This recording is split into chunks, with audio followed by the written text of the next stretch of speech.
He was never supposed to lose. Not in business, not in love, and especially not in a game. But when Alexander Steele leaned back in his leather chair, a whiskey glass in one hand and a lazy smirk on his face, he didn't know that the dare his friend tossed across the private poker table would be the one thing that would strip him bare.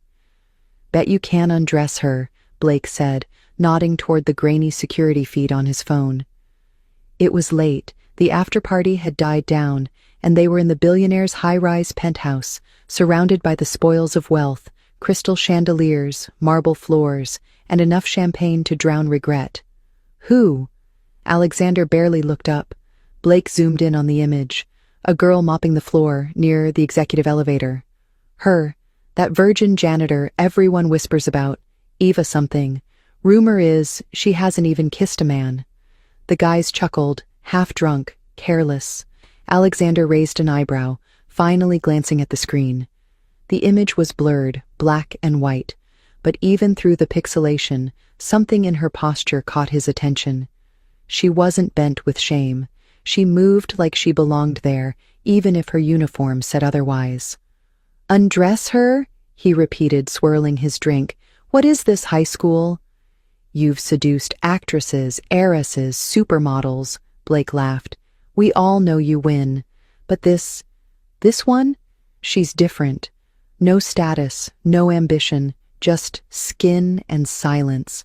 I bet you can't even get her to look at you twice." Alexander should have walked away, but ego was a stubborn animal, and curiosity, a more dangerous one. He stared at the frozen frame. She looked unimpressed by the world, unimpressed by men like him. That was new. "All right," he said slowly, downing the rest of his drink. "You're on. Let's see what a virgin janitor can do to a billionaire." He didn't know then that she'd end up undressing far more than his expectations. The next day, Alexander was back in the office early, not to sign off on billion-dollar tech deals, not to renegotiate mergers, but to see her. He watched from his glass corner suite as she stepped off the night shift elevator, alone. She wore oversized gray scrubs, her hair tucked into a loose bun under a plain cap, pushing a mop cart with steady rhythm. She didn't notice the stares, or maybe she'd learned to ignore them. Her face was bare of makeup, her body neither flaunted nor hidden. But there was something arresting in her simplicity, something unapologetically honest. She walked like she owed nothing, and that was precisely why he had to know her. At 34, Alexander had tasted every kind of thrill, but he'd never met someone who didn't seem to want anything from him. No fake smiles, no lipstick lies, just quiet. A quiet he suddenly craved. That night he stayed late on purpose. The building thinned out by 10. By 11, it was only night crew. Midnight was janitor time. She stepped in as scheduled, entering with her cart, her ID badge catching the dim hallway light. Alexander leaned against his office doorframe, arms crossed, watching. "Rough night?" he asked casually. She glanced up, surprised. Her eyes met his, deep brown, like earth after rain. She didn't smile. "I've had worse." Her voice was low, measured. "And you are?" He chuckled. No spark of recognition. That was rare. "Alex, I work here too." "Figured," she said, dipping her mop back into the bucket, unfazed. No double take, no blush, no, "Oh my God, are you Alexander Steele?" She was either unimpressed or uninterested. Both options irritated and intrigued him. "What's your name?" he asked. She hesitated, then sighed. "Eva." He watched her mop. "You're not going to ask what I do?" "If it matters, I'll find out eventually," she said, keeping her eyes on the floor. He smiled. She was more than he expected. "Do you always speak in puzzles?" "Only when men ask questions like they already know the answers." That made him laugh genuinely. He took a step forward, and she paused, sensing him too close. "Relax," he murmured. "I'm just bored." "Then maybe go home," she replied. "This floor's clean." He should have walked away. But he didn't. Because for the first time in years, someone didn't care who he was, and that made him care more than he should have. She didn't know she was a dare. He didn't know she'd become his undoing. But the game had started, and by the time it ended, Alexander Steele, a man who never believed in surrender, would willingly lay his soul bare at her feet. For the next week, he didn't chase her. He simply showed up. She would arrive with her mop and gloves, expecting silence, only to find him seated near the window with a mug of coffee, reading something he wasn't actually reading. Sometimes he asked questions: what music she liked, what she thought of Seattle rain, whether she believed everyone was lonely, even in crowded rooms. Sometimes she ignored him. Other times, she answered with curt honesty that cut through him more than any flirt ever had.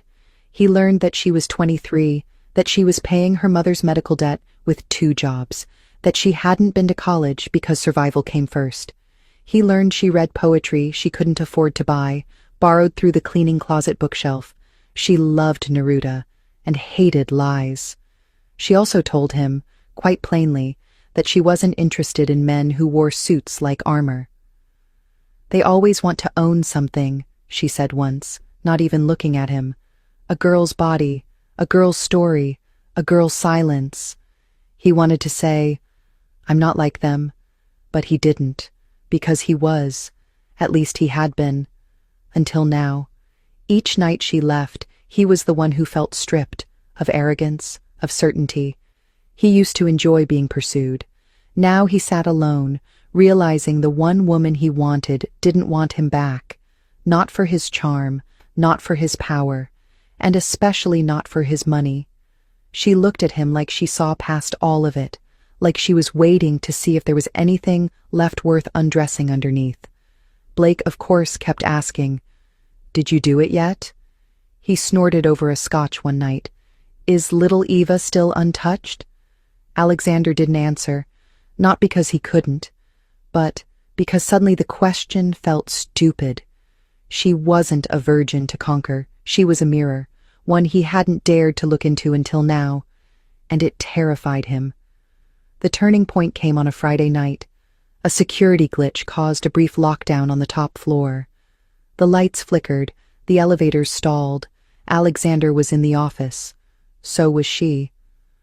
"Looks like we're stuck," he said, as she stood near the hallway, gripping her mop like it might save her. "Generator will kick in soon." "I'm not afraid," she said, even though her voice shook. "I know," he replied softly, "but maybe I am."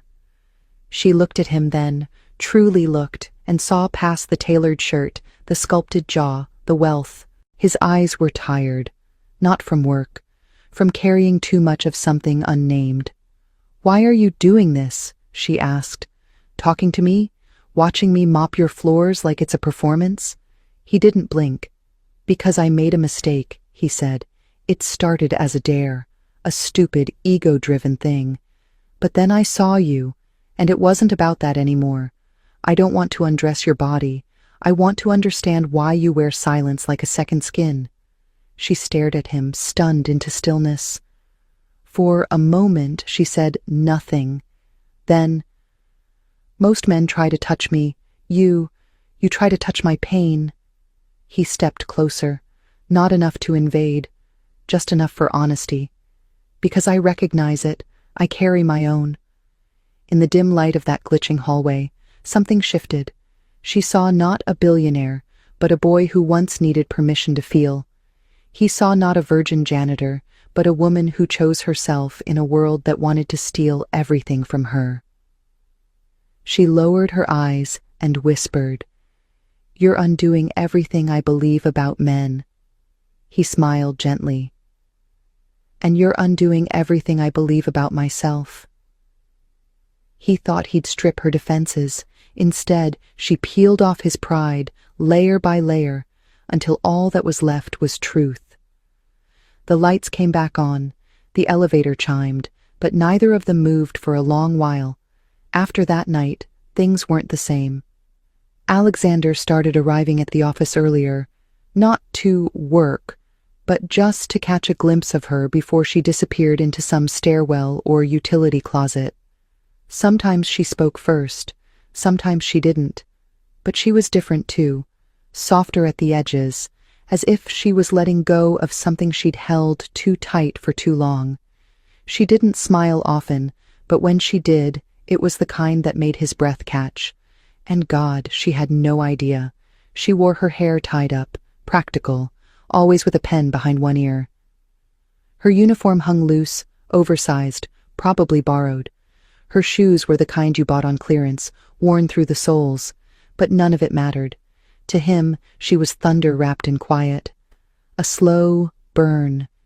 He once caught her, standing on the rooftop alone after hours, watching the city from the edge of the world. He joined her without asking. "Do you ever wonder if this view is only beautiful because we're above it?" she murmured. "Because down there, it's chaos." He nodded. "That's why I come up here, to pretend I've figured it all out." "Have you?" she asked. "Not even close," he replied. That night, he walked her down the stairs not because he had to, but because he couldn't seem to stop orbiting her. Days passed, then a week. Blake called again. "You ghosting me now? Thought you'd have cracked that little virgin by now." The words made Alexander wince. "It's not like that," he said, flat. "Then what is it?" Blake laughed. "She got magic between her legs?" "No," Alexander said quietly. "She's got magic between her silences." Blake didn't get it. He wouldn't, but Alexander was already too far gone. He wasn't chasing lust anymore. He was chasing the feeling of being seen. Eva didn't flirt. She didn't touch. But when she looked at him, really looked, it was like she saw the boy inside the billionaire. The one who had once been told, "Men don't cry, men don't break, men win, or they're weak." With her, he didn't have to win. He just had to be honest. Then came the night that changed everything. A burst pipe in the east wing flooded part of the building. Eva was there, trying to stop the leak before it damaged the executive floor. She was drenched by the time Alexander found her, her soaked uniform clinging to her like second skin, her breath short, hands trembling from the cold. "You shouldn't be doing this alone," he said, stepping in beside her. "It's my job," she replied. "And besides, you don't get your hands dirty, right?" Instead of answering, he rolled up his sleeves and grabbed the wrench from her hand. "Tell that to my dry cleaner." She stared at him, surprised. He wasn't perfect at it. His grip slipped, water sprayed, but he didn't stop. And she watched him with something new in her eyes. Not pity, not awe, something softer. When they finally shut the valve, they stood in silence, soaked and breathing hard, water pooling around their shoes. "Why are you really here, Alexander?" she asked, her voice hoarse. He looked at her, and for once he didn't hide. "Because I used to think having everything meant needing nothing. Then I met you. And now I realize I'm starving."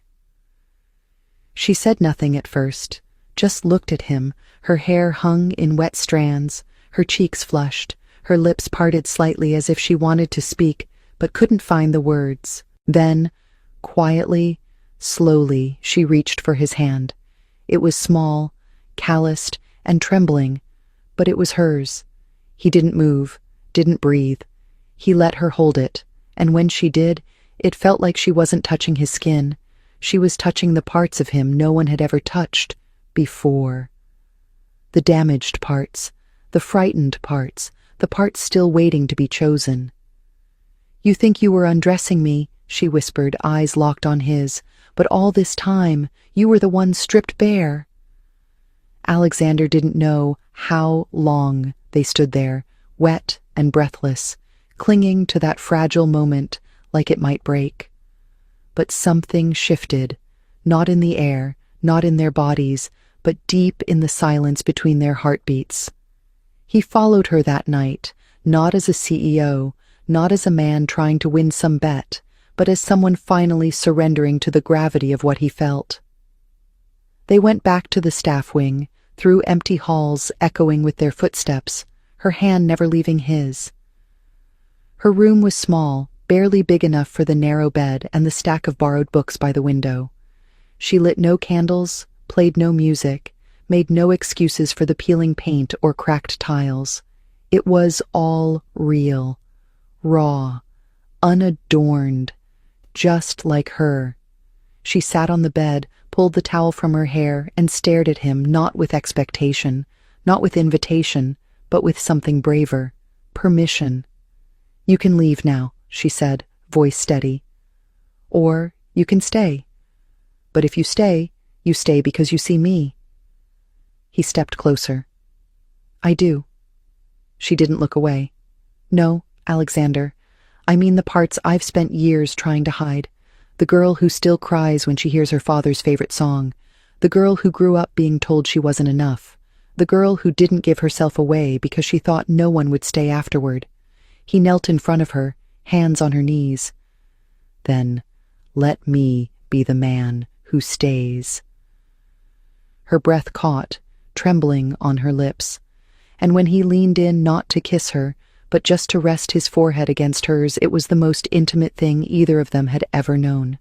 They didn't undress in a rush. There was no urgency, no conquest, just hands and eyes and time. She touched his chest not like a lover, but like an artist discovering texture for the first time. And when he finally slid her shirt over her shoulders, he did it the way someone would peel back a curtain to see sunrise. "You're beautiful," he said. She laughed, almost sad. "No, I'm not what you're used to." "Exactly," he whispered. "You're better." Their bodies met like puzzle pieces, not perfectly, but with that aching satisfaction of things finally falling into place. And afterward, in the hush between midnight and morning, she curled into him, her breath warm against his throat. He didn't speak, he just held her tighter, as if afraid she'd disappear.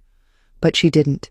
She stayed, and for the first time in years, so did he. He didn't check his phone, didn't think about shareholders or meetings or Blake's smug voice.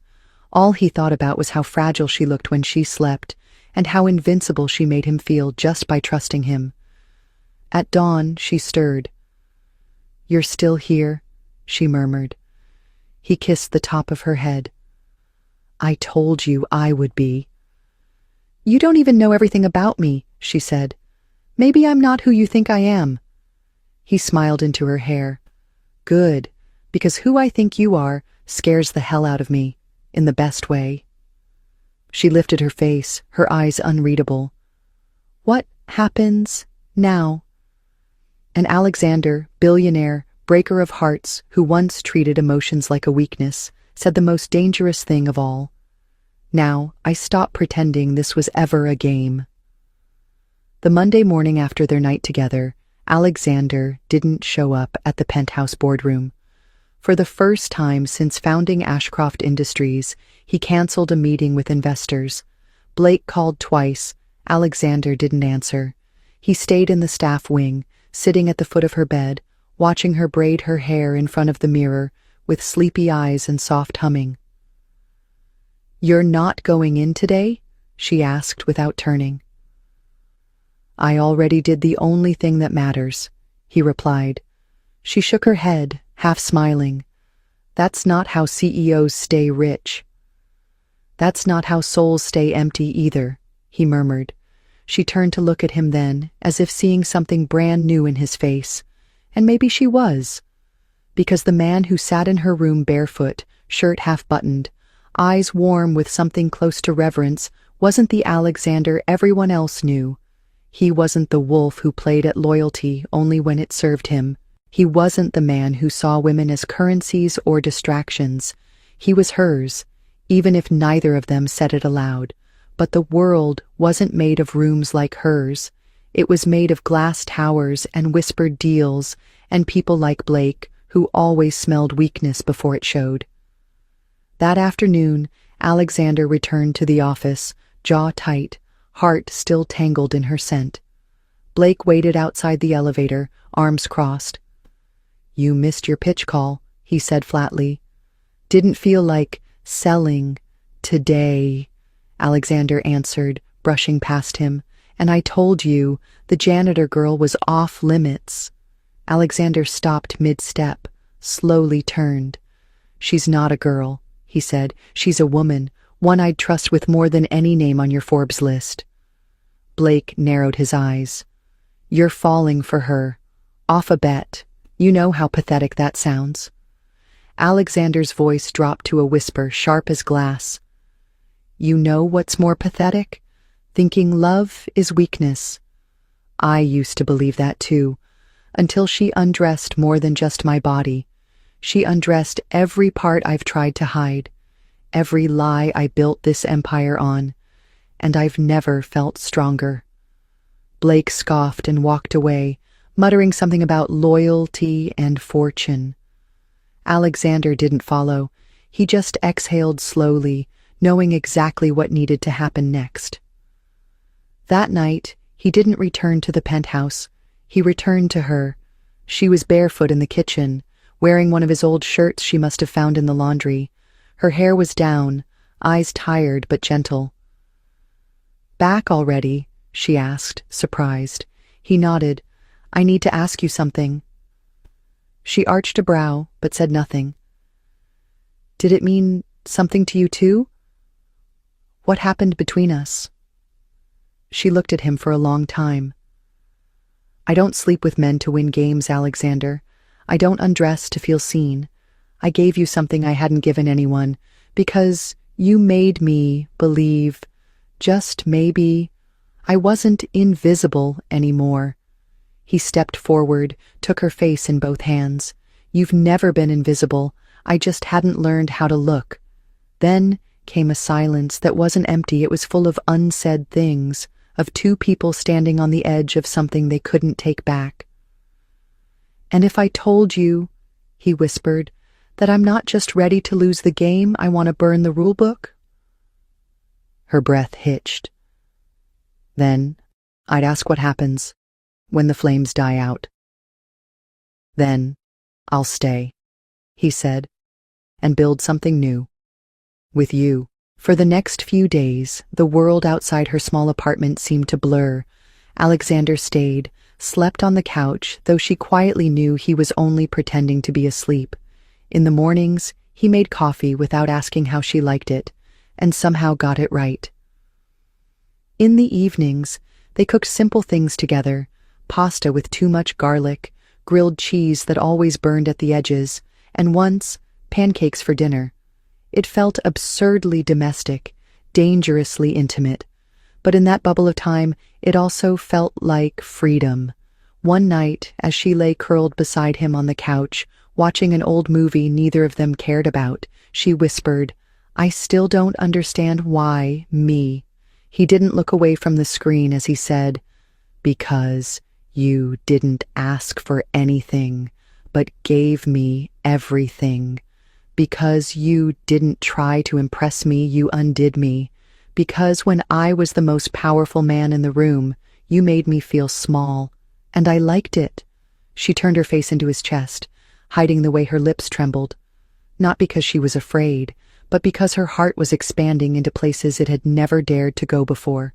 Maybe this wasn't just a story about a challenge. Maybe this was a beginning, but reality always found a way back in.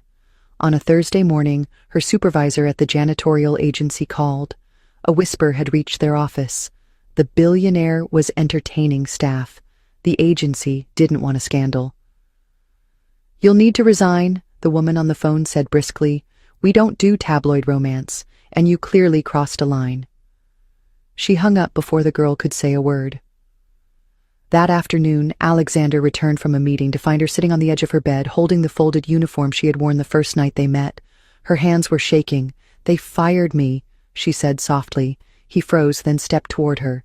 "Because of me." She nodded.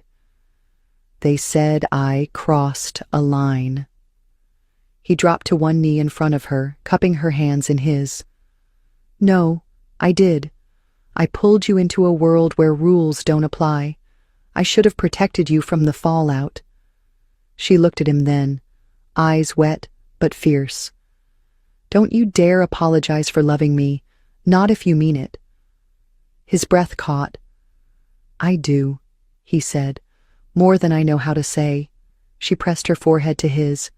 "Then say it without words. Say it by not running when this gets ugly." That night, Alexander made a choice, not out of guilt, not out of pity, but out of a deep, aching need to show her that she was more than a secret he kept behind closed doors.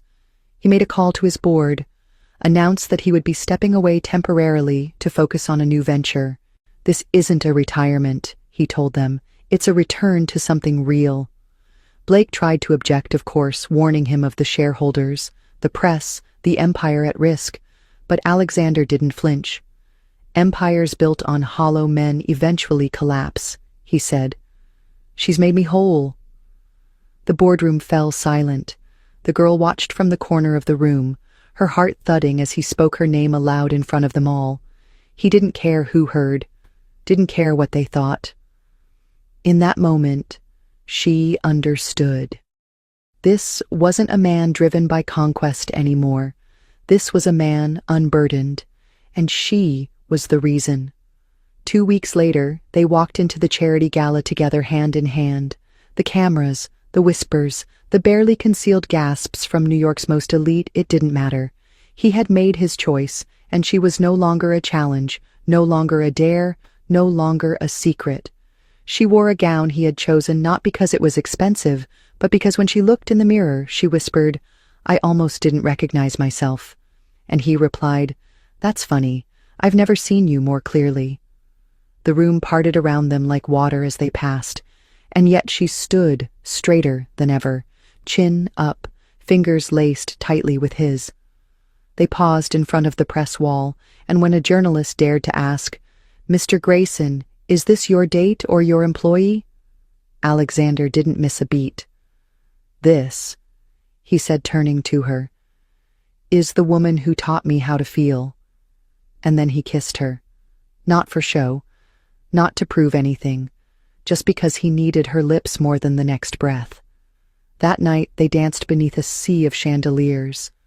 She was still shy, still unsure of how to glide in heels, but in his arms she moved like she belonged. When the music softened, he leaned in and whispered against her ear, "You undressed my soul the moment you looked at me like I was just a man, not a title, not a wallet, not a challenge." She pulled back just far enough to meet his eyes and said, "That's all I ever saw, a man who needed someone to see past the armor." They didn't stay long. He wrapped his jacket around her shoulders and led her outside, the city glittering behind them, but her hand was all he needed. In the back of the car, she rested her head against his chest, the steady rhythm of his heart grounding her in a life she never expected. "What happens next?" she asked quietly. "We live," he said, "not as a billionaire and a janitor, just as two people who found something real in a world that tries to fake everything." Later that night, as they lay together, no titles, no power plays, no games.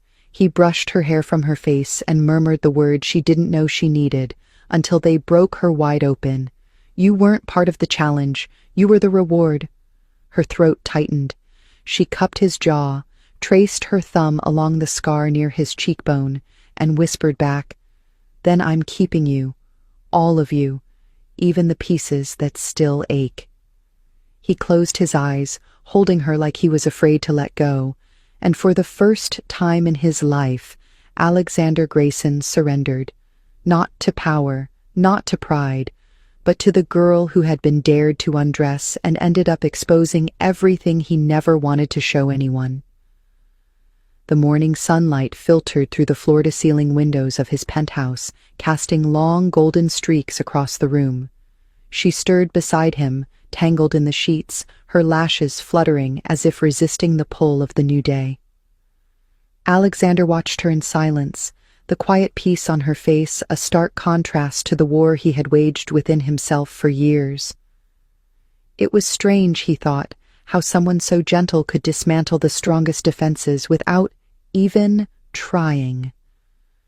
She blinked awake, turned toward him, and smiled that sleepy, messy smile that had no pretense, no polish, just truth. "You're staring," she whispered, voice still husky with sleep. "Because I don't ever want to forget this," he murmured, brushing his fingers down her arm. "The way you look right now, the way I feel, it's the only thing that feels real anymore." She sat up slowly, pulling the sheets around herself, her voice quieter now. "This was supposed to be a game, a dare. You weren't supposed to feel anything."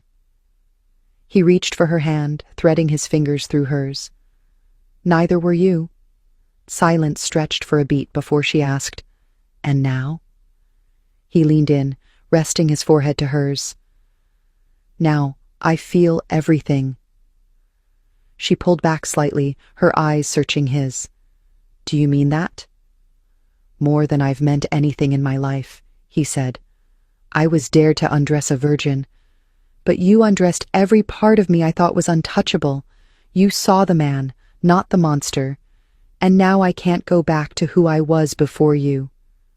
She swallowed hard, her voice almost breaking. "Then don't." He exhaled sharply, like her words had knocked the air from his lungs. "Tell me what you want," he said, his tone low, almost desperate. "Anything, everything, it's yours." She paused, her fingers curling tighter around his.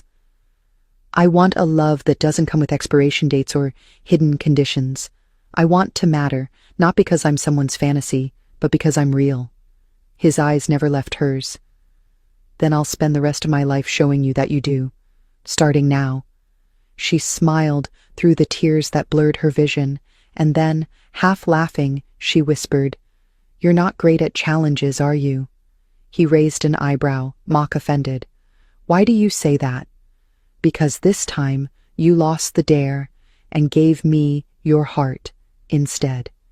He grinned, pulling her against him again. "Correction," he murmured into her hair.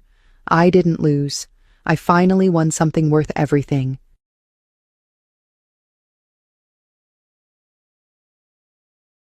Imagine marrying someone who despises you, only to discover that beneath their cold exterior lies a heart full of secrets and pain. In today's story, we'll uncover the shocking journey of a powerful CEO who weds a woman out of revenge, only to find himself falling deeply in love on their wedding night. But can love truly conquer betrayal? Join us to understand the story better. The city was cloaked in darkness, the rain pouring relentlessly as if the heavens themselves were mourning. Neon lights reflected off the wet pavement, casting an eerie glow on the empty streets. High above the chaos, in a sleek glass tower, Logan St. James sat alone in his office. The room was silent, save for the rhythmic tapping of his fingers against the edge of his desk. His sharp blue eyes stared out at the storm, but his mind was far away, lost in the shadows of his past. Logan was a man of power, a name that commanded respect in the world of medical technology. To the outside world, he was a visionary, a genius who had revolutionized healthcare. But beneath the polished exterior lay a man haunted by pain, a pain that had festered for years, growing into a cold, unrelenting. He closed his eyes, and the memories came flooding back. His mother's frail figure, her tear-streaked face as she clung to him, whispering apologies she didn't owe. The image of her lying alone in a hospital bed, abandoned by the man who had once promised her the world. That man was Robert Brooks, the father of Haley Brooks, the woman Logan had sworn to destroy. Logan's jaw tightened as he leaned back in his chair. He had waited years for this moment, meticulously planning every step. Now the time had come. Haley Brooks would pay for her father's sins, and Logan would finally have his revenge. But as the storm raged on outside, a small, unspoken question lingered in the back of his mind. Would revenge truly fill the void in his heart? Logan St. James hadn't always been the cold, calculating man he was today. There was a time when his life was filled with warmth, laughter, and the unconditional love of his mother, Margaret St. James. She was his world, a woman of grace and strength who had raised him alone after his father's untimely death. For years it was just the two of them, and though they didn't have much, they had each other. But everything changed when Robert Brooks entered their lives. Robert was a wealthy businessman, charming and persuasive. He promised Margaret stability, a future free from struggle. For a brief moment, Logan believed they could finally have the family they deserved. But those promises were nothing more than lies. Robert's betrayal came swiftly and without warning. He abandoned Margaret for another woman, leaving her to pick up the pieces of a shattered life. The fallout was devastating. Margaret's health began to decline, her once bright eyes dimmed by heartbreak and exhaustion. Logan, still a teenager at the time, watched helplessly as the woman who had been his rock crumbled under the weight of Robert's betrayal. The final blow came when Margaret passed away, alone in a hospital room, her hand clutching a photograph of Logan. Logan's grief quickly turned to anger, and that anger hardened into a resolve that would shape the rest of his life. He vowed to rebuild everything they had lost, to rise above the ashes of his mother's suffering, and when he did, he would make Robert Brooks pay. Years later, Logan had kept his promise. He had built an empire in the medical technology industry, a company that saved lives and generated billions. But his success wasn't enough. The pain of his mother's death still lingered, a constant reminder of the man who had destroyed her. Then, fate handed him an opportunity. Robert Brooks was no longer the powerful man he once was. His health was failing and his fortune had dwindled. But he had a daughter, Haley Brooks. She was nothing like her father, kind, selfless, and dedicated to helping others. But to Logan, she was the perfect target. If he couldn't destroy Robert directly, he would do it through her. Logan's lips curled into a cold smile as he thought of Haley. She had no idea what was coming. The first time Logan St. James saw Haley Brooks, she was standing in the middle of a crowded community center, her hands full of donation boxes, her face flushed from the effort. She wasn't what he had expected. In his mind, the daughter of Robert Brooks would be spoiled, entitled, and oblivious to the struggles of others. But Haley was none of those things. She was ordinary. Her clothes were simple, her hair tied back in a loose ponytail, and her smile, though tired, was genuine. She moved through the room with a quiet determination, stopping to thank volunteers and offer words of encouragement. Logan watched her from a distance, his sharp eyes studying her every move. This was the woman he had spent years preparing to destroy. For a moment he hesitated, but only for a moment. Logan adjusted his tie and stepped forward, his presence commanding attention as he approached her. "Miss Brooks," he said, his voice smooth and calculated. Haley turned, startled by the tall, impeccably dressed man standing before her. "I'm Logan St. James. I've heard about the work you're doing here, and I must say, it's impressive." Haley blinked, clearly caught off guard. "Oh, thank you," she said, her voice soft but steady. "We're just trying to do what we can for the community." Logan offered a charming smile, one he'd perfected over years of boardroom negotiations. "I'd like to help," he said simply. "Whatever you need, funding, resources, connections, consider it done." Haley's eyes widened in surprise. "That's incredibly generous of you, Mr. St. James. But why would you want to help us?" Logan tilted his head, feigning thoughtfulness. "Let's just say I believe in giving back," he replied smoothly. "And I admire people who dedicate their lives to helping others." It was a lie, of course. Logan didn't care about the community center or the people it served. This was merely the first step in his plan. By presenting himself as a benefactor, he could gain Haley's trust and insert himself into her life. From there, it would only be a matter of time before he had her exactly where he wanted her. Over the next few weeks, Logan made good on his promise. He donated a substantial sum to the community center, attended events, and even volunteered his time, always ensuring that Haley noticed his efforts. Slowly but surely he became a fixture in her world, a presence she couldn't ignore. And yet something unexpected began to happen. The more time Logan spent around Haley, the more he found himself drawn to her. It wasn't just her kindness or her dedication to others, it was the way she carried herself, the quiet strength she exuded despite the challenges she faced. She was nothing like her father, and that realization unsettled him. Logan shook off the thought. This wasn't about her. This was about revenge, and he wouldn't let himself forget that. But as he watched Haley laugh with a group of children at the community center, a small voice in the back of his mind whispered a question he wasn't ready to answer. What if she didn't deserve this?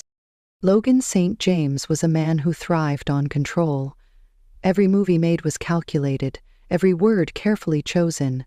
And now, as he sat across from Haley Brooks in a quiet corner of a bustling cafe, he knew he was about to make his boldest move yet. Haley looked exhausted. The dark circles under her eyes betrayed sleepless nights, and her hands trembled slightly as she stirred her coffee. Logan had been watching her closely over the past few weeks, and he knew the weight she carried. Her father's health was deteriorating rapidly, and the medical bills were piling up. She was running out of options, and Logan was ready to offer her a lifeline, one that would bind her to him forever. "I've been thinking," Logan began, his voice calm and measured, "about your situation, about your father." Haley glanced up at him, her brow furrowed. "What about it?" Logan leaned forward, his piercing gaze locking onto hers. "I want to help you, Haley. I can cover your father's medical expenses, ensure he gets the best care possible. You won't have to worry about money ever again." Haley's eyes widened in shock. "Logan, that's incredibly generous, but I can't accept that. It's too much." Logan allowed a small smile to play on his lips. "I'm not offering this as a gift," he said smoothly. "I'm offering it as a deal." Haley's expression shifted to one of confusion. "A deal?" "Yes," Logan said, his tone steady. "Marry me."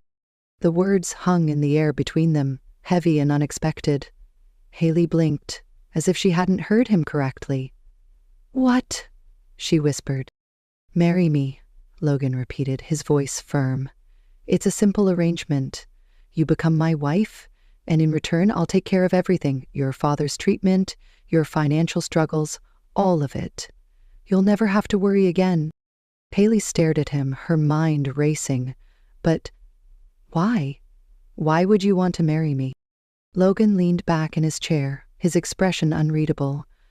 "Let's just say I need a wife for personal reasons. It's a mutually beneficial arrangement. You get the help you need, and I get what I want." Haley's heart pounded in her chest. The offer was tempting, too tempting. She thought of her father, lying in a hospital bed, his life hanging by a thread. She thought of the sleepless nights, the endless worry, the crushing weight of responsibility. This could be the answer to all her prayers. But something about Logan's proposal felt off. There was a coldness in his eyes, a detachment that made her uneasy. "I don't know," she said hesitantly. "This feels wrong." Logan's jaw tightened, but he quickly masked his frustration with a reassuring smile. "I understand your hesitation," he said, "but think about it, Haley. This isn't about love or romance. It's about survival. You need help, and I'm offering it. All I ask in return is your cooperation." Haley looked down at her hands, her mind a whirlwind of doubt and desperation. She didn't trust Logan, not completely. But what choice did she have?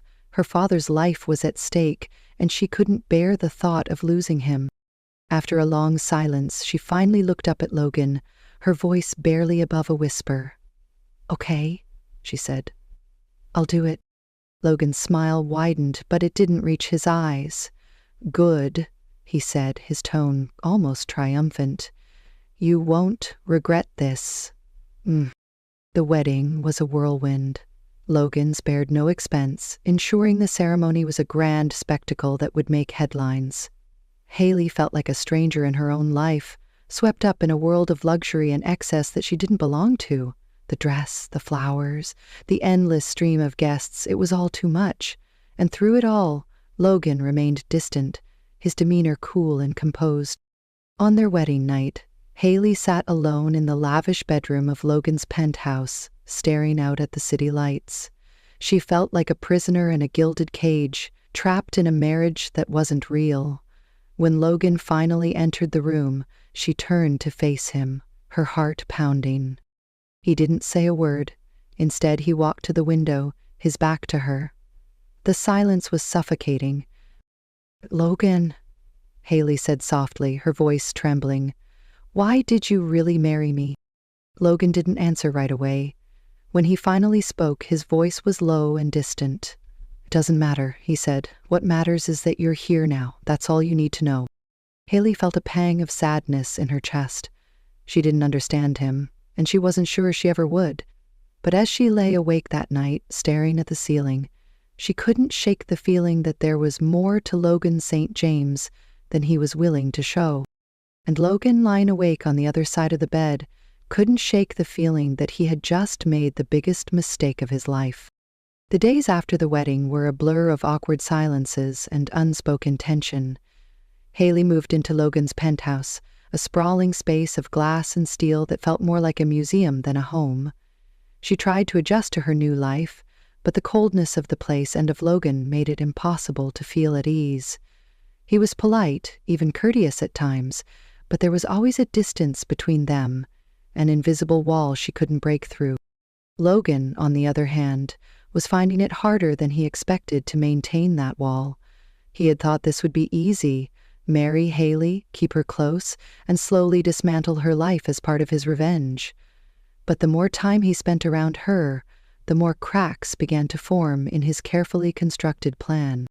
It started with the little things: the way Haley would leave a cup of coffee on his desk in the morning, even though he never asked for it. The way she would quietly tidy up the living room after he left it in disarray, never complaining or making a fuss. The way she would sit by the window in the evenings, lost in thought, her face illuminated by the soft glow of the city lights. There was a quiet strength to her, a resilience that Logan hadn't expected, and it unsettled him. One evening, Logan came home late from work to find Haley in the kitchen. She was standing at the counter, her sleeves rolled up, carefully chopping vegetables. The smell of something warm and comforting filled the air, a stark contrast to the sterile atmosphere of the penthouse. "You're cooking?" Logan asked, his voice laced with surprise. Haley glanced up at him, a small smile tugging at her lips. "I figured we both have to eat," she said simply, "and I didn't think you'd want takeout again." Logan hesitated, then stepped closer. "You didn't have to do that." "I know," Haley replied, her tone light. "But I wanted to." For a moment, Logan didn't know what to say. He wasn't used to this, someone doing something for him without expecting anything in return. It was unsettling. And yet, as he sat down at the table and tasted the meal Haley had prepared, he felt something he hadn't felt in years: warmth. Over the next few weeks, moments like these became more frequent. Haley, despite her initial discomfort, began to settle into her new role as Logan's wife. She wasn't trying to win him over or change him, she was simply being herself. And that, more than anything, was what began to chip away at Logan's defenses. But with that closeness came guilt. Logan found himself watching Haley when she wasn't looking, studying the way her brow furrowed in concentration as she read a book, or the way her laughter lit up the room when she spoke to her father on the phone. She was nothing like Robert Brooks. She was kind, selfless, and genuine in a way that Logan hadn't expected. And that realization made his plan feel wrong. One night, as they sat together in the living room, Haley turned to Logan with a hesitant smile. "Thank you," she said softly. Logan frowned. "For what?" "For helping my dad," Haley said. "I know this marriage isn't conventional, but you've done more for him than I could ever repay. It means a lot to me." Logan's chest tightened at her words. He wanted to tell her the truth, that his help wasn't out of kindness, but part of a calculated plan to destroy her, but the words wouldn't come. Instead, he nodded, his jaw clenched, as he fought the growing sense of shame that gnawed at him. As Haley turned back to her book, Logan stared at her, his mind racing. This wasn't how it was supposed to go. He was supposed to hate her, to see her as nothing more than a pawn in his game. But now, as he sat there in the quiet of the penthouse, he couldn't deny the truth. He was starting to care for her. And that terrified him. Haley had always been a curious person. It wasn't in her nature to pry, but living with Logan, this enigmatic, distant man, left her with more questions than answers. He was kind in small, fleeting ways, but there was always something guarded about him, as if he were holding back a part of himself. She told herself it wasn't her place to dig deeper. After all, their marriage wasn't built on love or trust. It was an arrangement, nothing more. But one evening, while Logan was out at a late meeting, Haley stumbled upon something she wasn't meant to see. She had been looking for a pen in his office, a simple enough task. The room was immaculate, every surface polished, every item in its place. But as she opened one of the drawers in his desk, her hand brushed against a folder. It was thick, its edges worn, as if it had been handled many times. Something about it caught her attention, and before she could stop herself, she pulled it out. Her heart sank as she flipped through the pages. Inside were documents, emails, and handwritten notes, all detailing Logan's plan to ruin her. There were records of her father's financial troubles, medical reports, and even a timeline of events leading up to their marriage. Every detail of her life had been meticulously documented, analyzed, and used against her. And at the center of it all was Logan's cold, calculated goal: revenge. Haley's hands trembled as she read the words on the page. Her mind raced, piecing together the truth. This wasn't a marriage, it was a trap. Logan hadn't married her out of kindness or necessity. He had married her to destroy her, to punish her for sins she hadn't even committed. Tears blurred her vision as she slammed the folder shut and shoved it back into the drawer. Her chest felt tight, her breaths shallow. She had trusted him, even if only a little. She had let herself believe that maybe, just maybe, there was something real between them. But now, all of that was shattered. When Logan returned home later that night, he immediately sensed that something was wrong. Haley was sitting on the edge of the couch, her face pale, her hands clenched tightly in her lap. She didn't look up when he entered the room. "Haley," he said cautiously, setting his briefcase down. "Is everything okay?" She finally looked at him, and the pain in her eyes hit him like a punch to the gut. "How long were you going to keep lying to me?" she asked, her voice trembling. Logan froze. "What are you talking about?" Haley stood, her movements sharp and unsteady. "Don't play dumb, Logan. I found the folder. I know everything." For a moment, Logan couldn't speak. His carefully constructed world was crumbling around him, and he didn't know how to stop it. "Haley, I can explain." "Explain?" she interrupted, her voice rising. "Explain what? That you married me just to get back at my father? That you've been using me this entire time? What could you possibly say to make this okay?" Logan took a step toward her, his hands raised in a gesture of surrender. "It wasn't supposed to be like this," he said quietly. "I didn't expect—" "You didn't expect what?" Haley snapped. "That I'd find out? That I'd figure out you've been lying to me since the day we met?" Logan's jaw tightened, his guilt and frustration warring within him. "I didn't expect to care about you," he admitted, his voice barely above a whisper. Haley's breath caught, but she quickly shook her head, tears streaming down her face. "You don't get to say that," she said, her voice breaking. "You don't get to pretend this is anything other than what it is. You used me, Logan. You used me, and I'll never forgive you for that." Before Logan could respond, Haley turned and walked out of the room. The sound of the bedroom door slamming echoed through the penthouse, leaving Logan standing alone in the silence. For the first time in years, Logan felt truly powerless.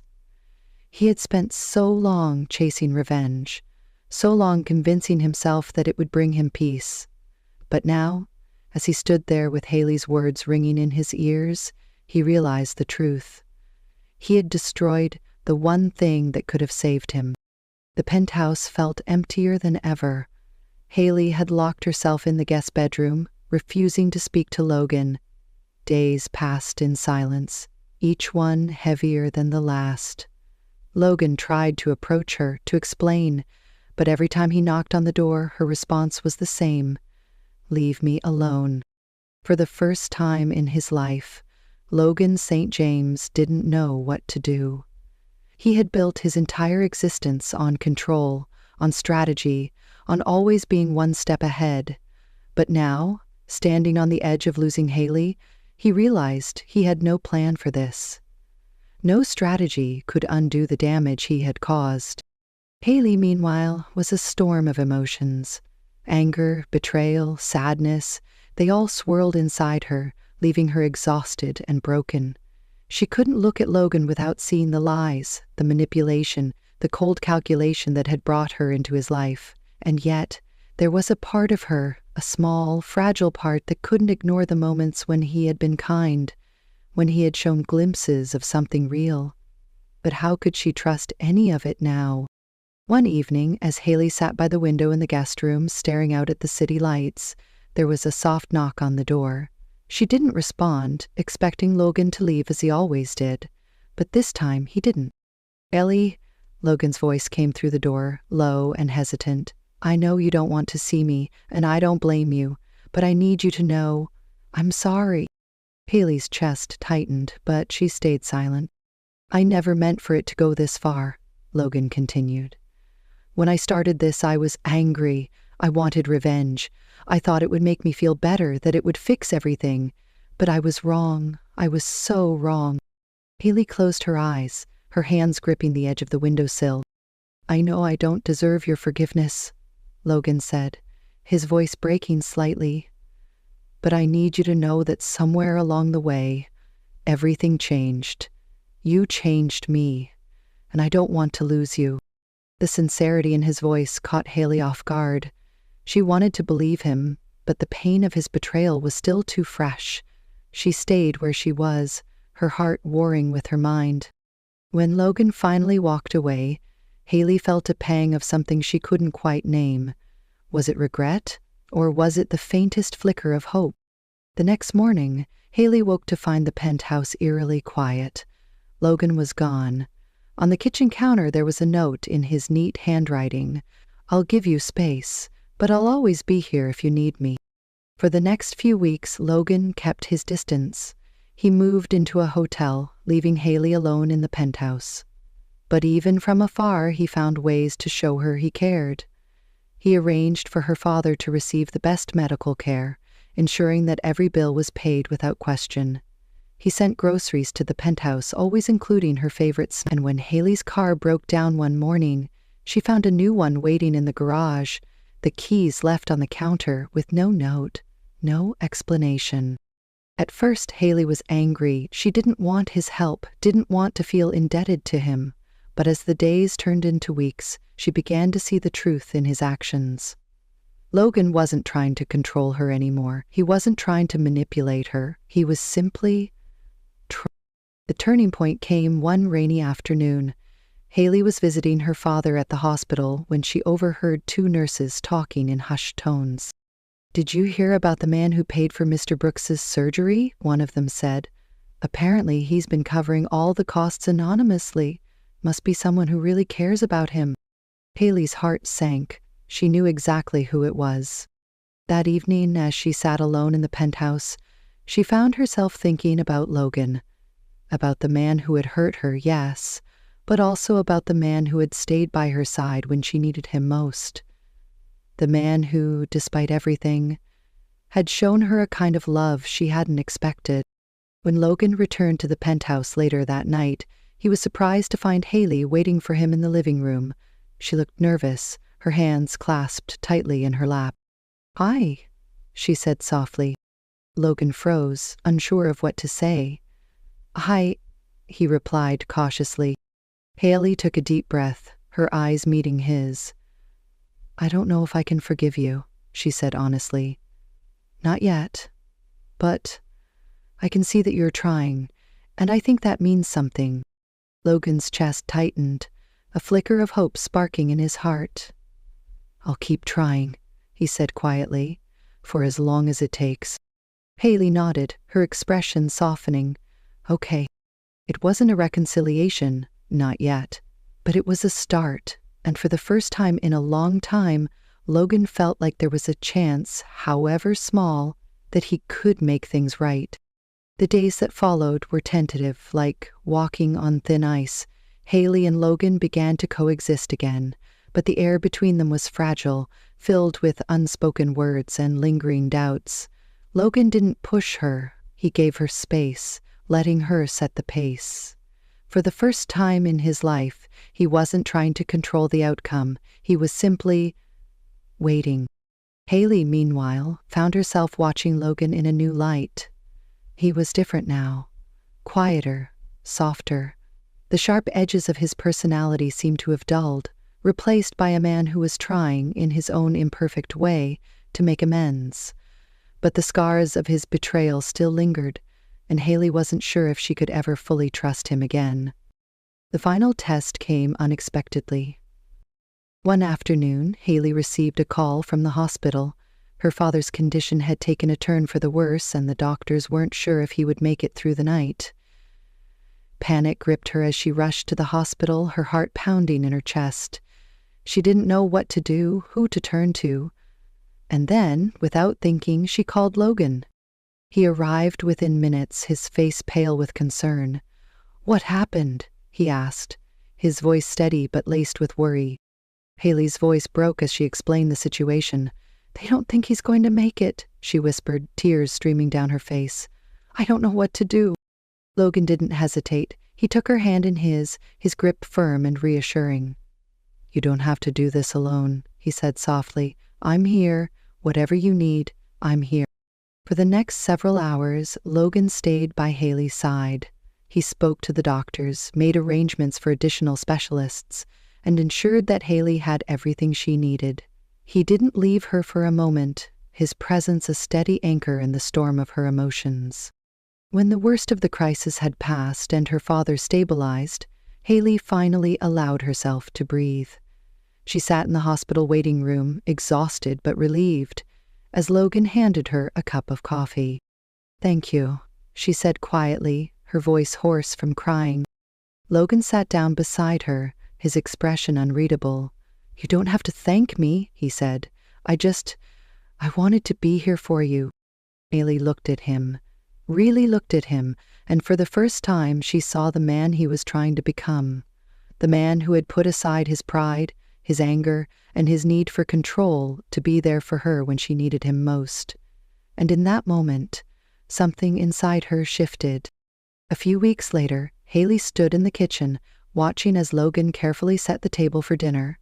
It was a simple meal, nothing like the extravagant dinners he used to arrange, but it felt more meaningful than anything she had experienced before. There was no pretense, no manipulation, just two people trying to rebuild something fragile and new. As they sat down to eat, Logan cleared his throat, his expression serious. "Haley," he began, "I know I've said this before, but I need to say it again. I'm sorry. For everything. For the lies, for the pain I caused you. I don't expect you to forgive me, but I want you to know that I'm not the same man I was when this started. You've changed me, and I'll spend the rest of my life proving to you that I'm worthy of your trust." Haley's eyes filled with tears, but this time they weren't tears of sadness. They were tears of hope. She reached across the table, taking his hand in hers.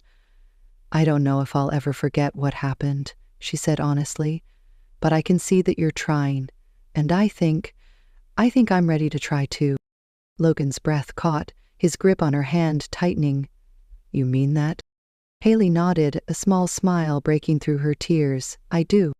The road ahead wouldn't be easy. There were still wounds to heal, trust to rebuild, and a past to reconcile. But for the first time, Logan and Haley were facing the future together, not as enemies, not as strangers, but as two people willing to fight for something real. As they sat together in the quiet of the penthouse, the city lights twinkling outside the window, Haley leaned her head on Logan's shoulder, and for the first time in a long time, she felt at peace. Logan wrapped his arm around her, holding her close. He didn't know what the future held, but he knew one thing for certain. He would do whatever it took to protect the woman he had once sought to destroy, because now, she wasn't just part of his plan, she was his everything. Thank you so much for watching this story on Emma's Stories. If you enjoyed it, don't forget to like, comment, and subscribe to the channel for more heartfelt and inspiring tales. Your support means the world to us. Turn on the notification bell so you never miss a new story. See you in the next one. Evelyn Harper grew up in a sleepy town called Cloverfield, Oregon, where the biggest excitement was the annual Apple Festival. She's 25, with hazel eyes that sparkle with hope and a smile that hides the weight of her world. Her grandmother, Clara, raised her after her parents passed away. And now Clara's sick, her heart failing, the kind of illness that demands a surgery costing $80,000. Evelyn doesn't have that kind of money, not even close. She's a dreamer, sketching designs in notebooks, but life's kept her grounded, working odd jobs to scrape by. That is, until a desperate idea changes everything. Across the state line in Seattle, James Carter rules Carter Enterprises, a tech empire built by his grandfather, Henry. At 26, he's got sharp cheekbones, a voice that commands rooms, and a reputation for being untouchable. But there's a catch. Henry's will states James must marry before his 27th birthday, just months away, or lose the company to a board of greedy suits. James doesn't do love, doesn't believe in it, not after watching his parents' messy divorce. Marriage? It's a business deal to him, nothing more, so he turns to a discreet matchmaking agency, one that promises no strings, just a signature on a marriage certificate. Fate steps in when Evelyn stumbles across the same agency. They offer her a deal: marry a stranger, stay married for a year, and walk away with enough cash to save Clara. She hesitates, her fingers trembling over the contract, but the thought of losing her grandmother pushes her to sign. James does the same, miles away, both unaware of who's on the other end. They never meet, never see each other's faces, just exchange a few texts to coordinate the legal stuff. A quick trip to the courthouse, a proxy wedding, and it's done. Evelyn gets her money, James keeps his empire, and they plan to divorce when the year's up. Simple enough, or so they think. A few weeks later, Evelyn's in Seattle, her savings drained from Clara's medical bills, clutching a resume and a dream. She's landed an interview at Carter Enterprises, a long shot for a small-town girl with no fancy degree. The office towers over the city, all glass and steel, a world away from Cloverfield's dusty streets.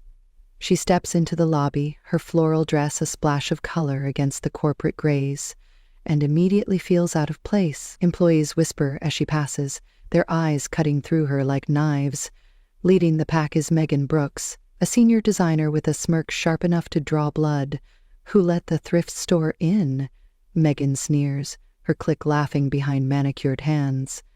Evelyn's cheeks burn, but she straightens her spine, determined to prove she belongs. Upstairs, James sits in his corner office, staring out at the Puget Sound, his phone buzzing with a text from his wife. She's complaining about her stingy husband again, how he barely checks in.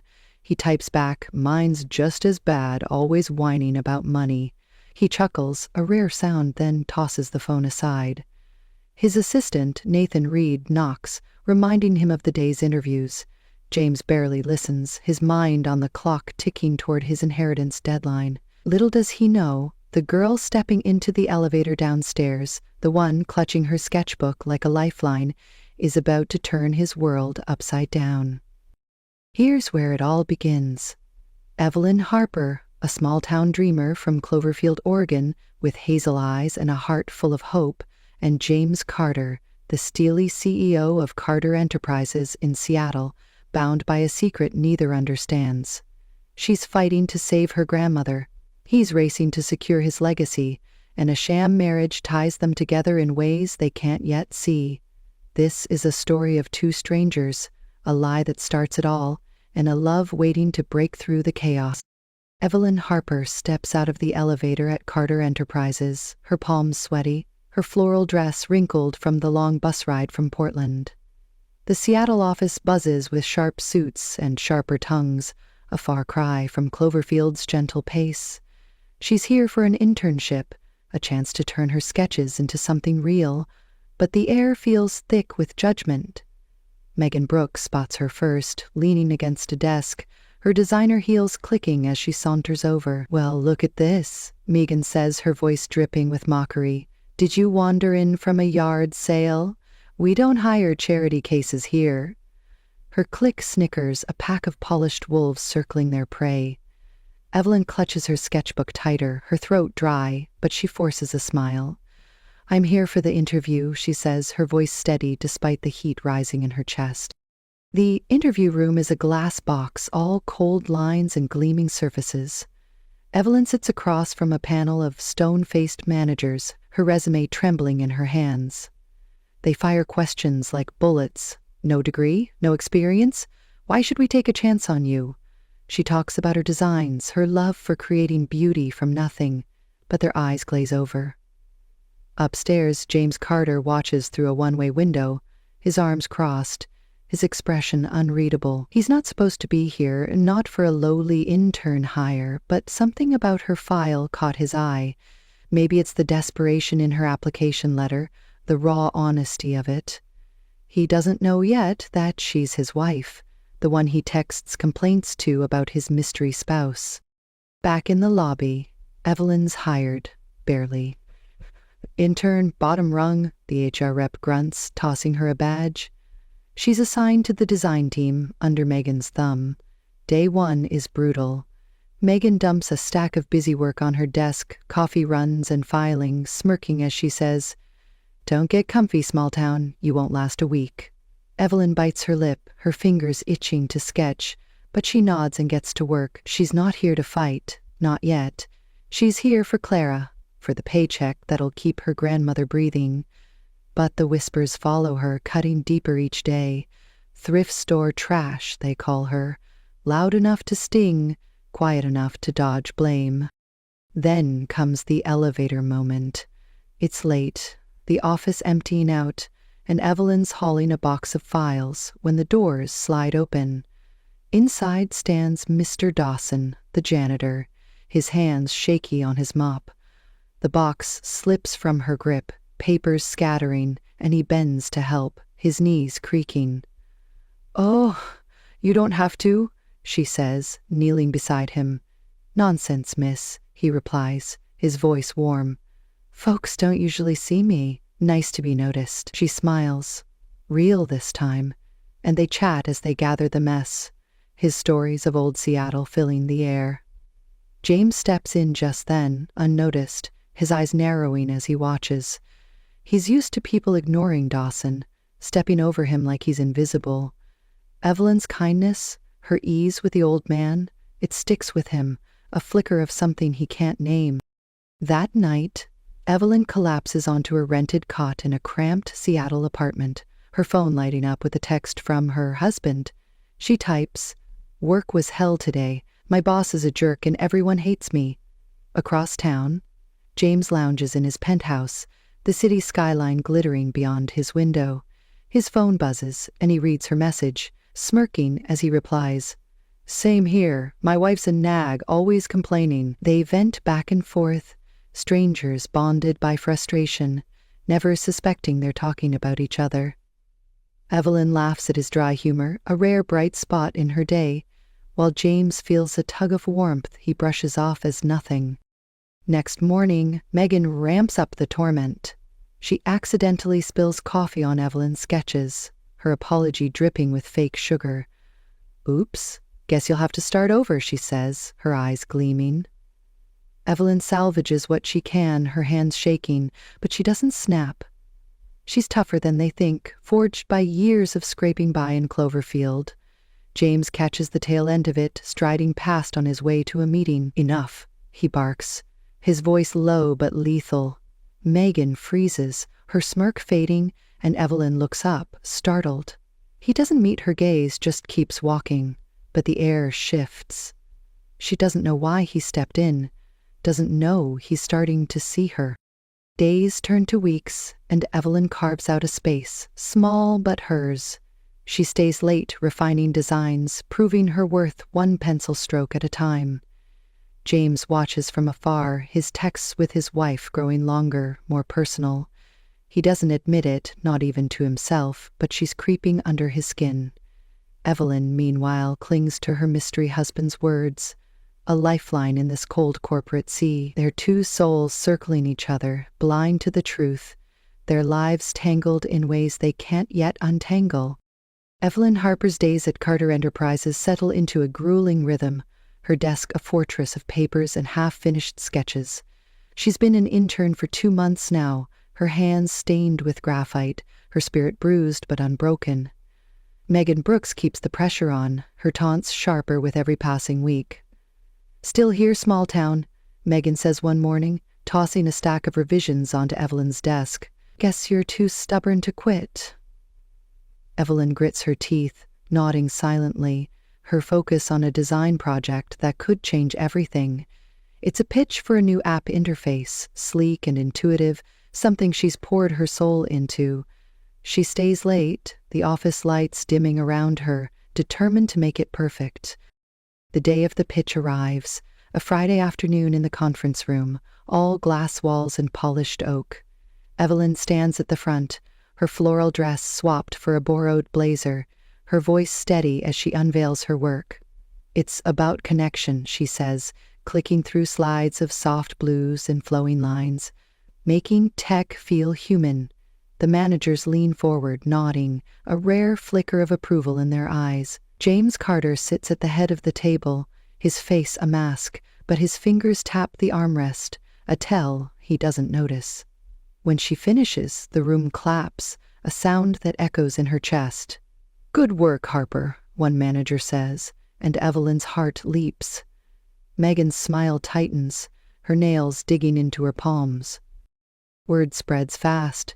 By Monday, Evelyn's the talk of the floor, her design slated for development. Megan corners her in the break room, her voice low and venomous. "Think you're special now? You're nothing but a fluke." She shoves past, leaving Evelyn rattled but resolute. That night, Evelyn texts her husband, her fingers flying over the keys. "Finally did something right at work. Maybe I'm not a total failure." James, sprawled on his leather couch, reads it and replies, "Told you you're better than you think." "My day was a mess, though. Too many idiots." She smiles at his gruff tone, a warmth blooming she can't explain. James starts finding excuses to linger near Evelyn's desk, dropping off files himself instead of sending Nathan.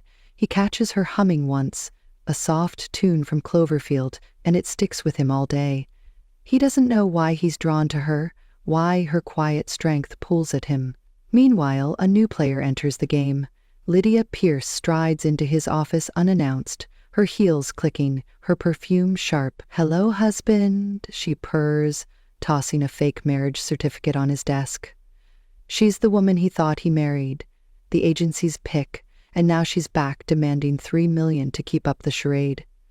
"You need me to secure your inheritance," she says, her eyes cold.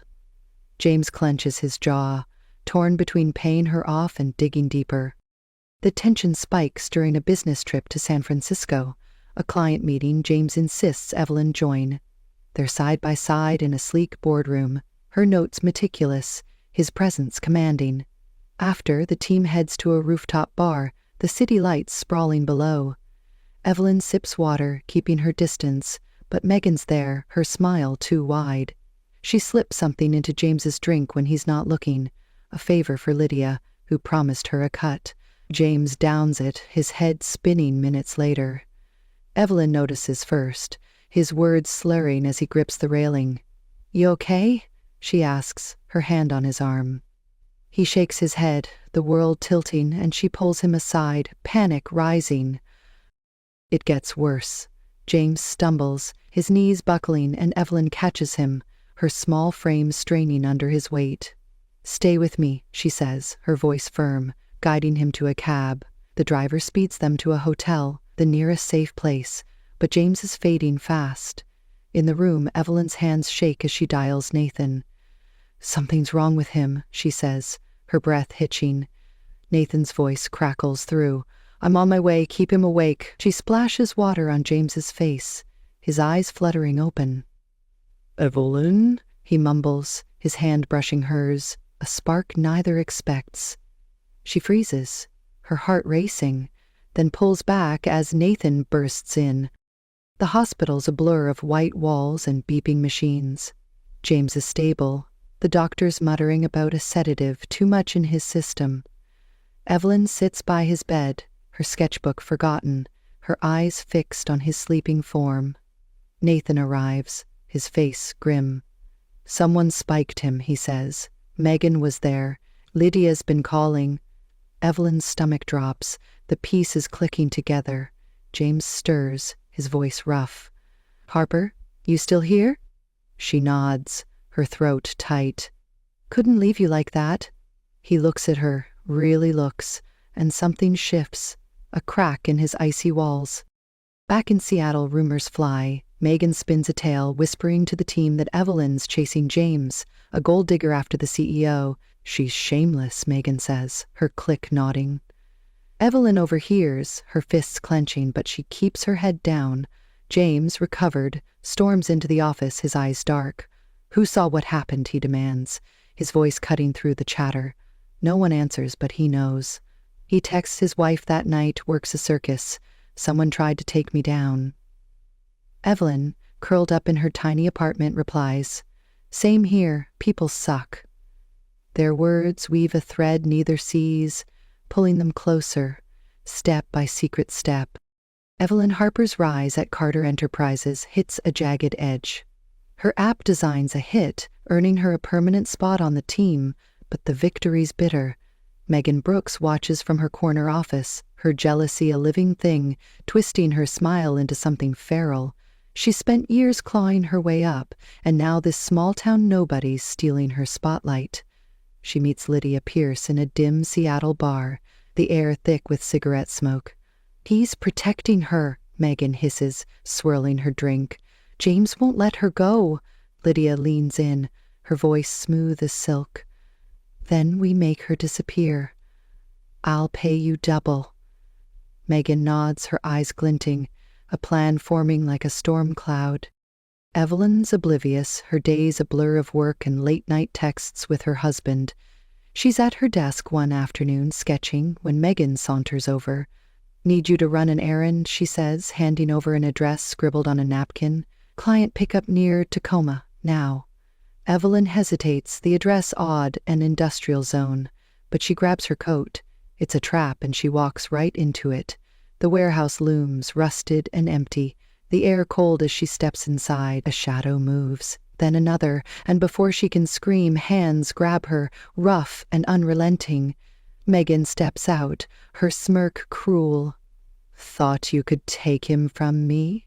She says, her voice echoing off the walls. They drag Evelyn to a basement, her wrists bound, her heart pounding. Megan circles her, a predator with prey. James was mine first, she spits. I saw him years ago, helped him when no one else did. You don't deserve him. Evelyn struggles, her voice hoarse. I don't even want him like that. Megan laughs, sharp and unhinged, then swings a metal pipe. It catches Evelyn's side, a sickening thud, and she crumples, pain exploding through her. Blood seeps through her shirt, her vision blurring. But she fights to stay conscious, Clara's face flashing in her mind. James Carter's in his office when his phone buzzes, a text from Evelyn, short and strange. Heading to Tacoma, back soon. He frowns, unease prickling his spine. Hours pass, no word, and he calls Nathan Reed. Find her, he orders, his voice tight. Nathan digs, tracing her phone to a dead signal near Tacoma's old docks. James grabs his keys, the drive a haze of speed and dread. He reaches the warehouse, its silence eerie, and hears a muffled cry from below. He descends, his footsteps loud in the dark, and finds her, slumped against a wall, Megan looming over her with that pipe raised again. Stop, James roars, lunging forward. Megan swings at him, but he dodges, tackling her to the ground. She thrashes, clawing at him, her screams wild. She's ruining everything. He pins her, his breath ragged. until Nathan bursts in with security, cuffing her as she spits curses. James turns to Evelyn, her face pale, her eyes half open. "Hang on," he says, lifting her gently, her blood staining his shirt. The ambulance ride is a nightmare. Sirens wailing, her hand limp in his. At the hospital, doctors swarm, their words a blur until one pulls him aside. "She's stable, but there's something else," the doctor says, his voice low. "She lost a pregnancy, 2 months along. Did you know?" James freezes, the air sucked from his lungs. Pregnant? He didn't know, couldn't have, and neither did she. Guilt crashes over him, heavy and cold. He sits by her bed, her breathing shallow, and whispers, "I'm sorry," though she can't hear. When she wakes, her eyes search his, confused. "What happened?" she asks, her voice weak. He hesitates, the truth a weight he can't unload yet. "Megan attacked you. You're safe now," he says, his hand brushing hers.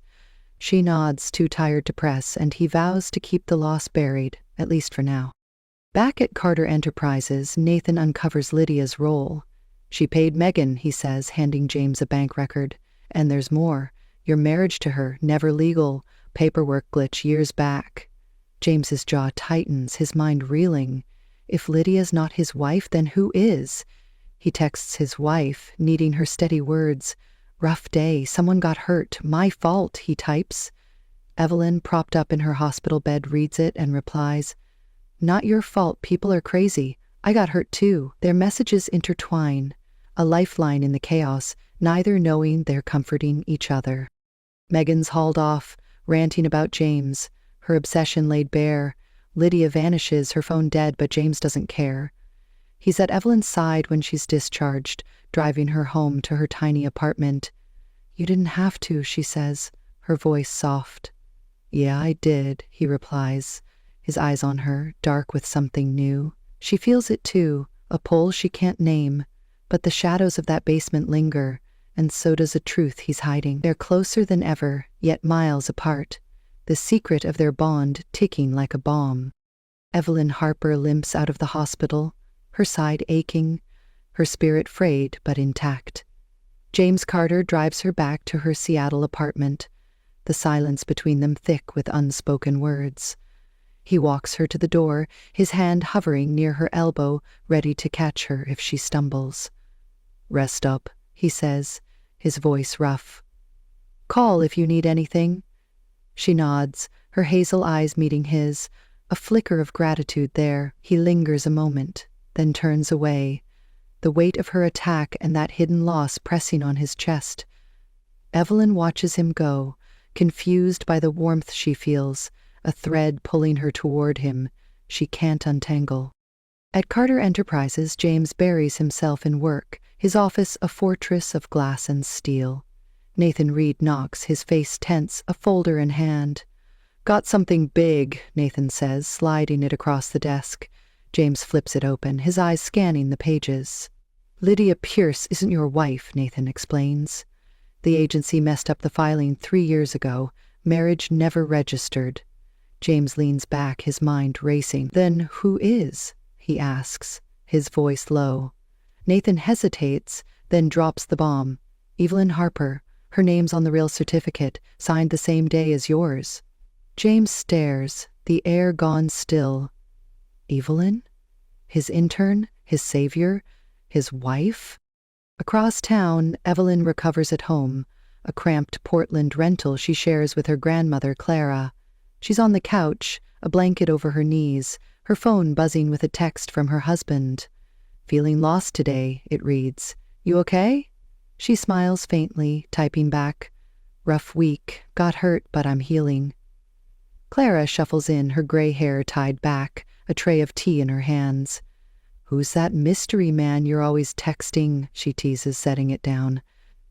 Evelyn shrugs. "Just my husband, the fake one." Clara chuckles, then nods at a black credit card on the table. "Found that in your bag. Fancy. Who gave it to you?" Evelyn picks it up, her brow furrowing. "James, my boss, said it was for emergencies." She stares at the card, its sleek surface catching the light, and a memory clicks. Months ago, her husband sent her a card just like this, a lifeline when Clara's bills piled up. She grabs her phone, her hands trembling, and dials the number she's texted 100 times. It rings, and upstairs James's phone lights up, the same number flashing on his screen. He answers, his voice cautious. "Hello?" Evelyn freezes, her breath catching. "James?" she says, her voice a whisper. He goes silent, then, "Evelyn?" The line crackles with realization, a bridge snapping into place. Clara watches, her eyes wide. "What's going on, honey?" Evelyn drops the phone, her mind spinning. "He's my husband," she says, the words tumbling out. "James Carter, my boss, the guy I've been texting is him." Clara blinks, then laughs a hearty sound. "Well, I'll be. That boy who drove you home? Your stingy husband's the big shot?" Evelyn nods, dazed, piecing it together. The late-night rants, the shared frustrations, the comfort they found in each other, all with the man she's worked beside for months. She grabs the card again, its weight suddenly heavy, proof of a bond she never saw. James paces his penthouse, the city skyline a blur beyond his window. Nathan's words echo. Evelyn Harper, his wife. He remembers her in that elevator with Dawson, her quiet strength in San Francisco, her hand on his in the hospital. It fits too perfectly, and yet it terrifies him. He texts her, testing the waters. "Need to talk. Can we meet?" Her reply comes fast. "Yes, tomorrow, my place." He exhales, his heart pounding, a mix of dread and hope he can't shake. Next morning, James arrives at Evelyn's door, his suit traded for a sweater, his guard down. Clara opens it, her grin sly. "So, you're the husband who never visits," she says, ushering him in. Evelyn stands in the living room, her arms crossed, her eyes wary. "Is it true?" she asks, her voice steady. "You're him?" James nods, stepping closer. "Yeah."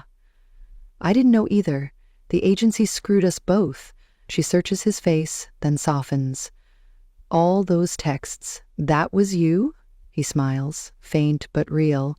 "Every word." They sit, the air thick with questions. "Why didn't we meet?" she asks. "I wanted it quick, clean," he says. "Thought you did too," she nods.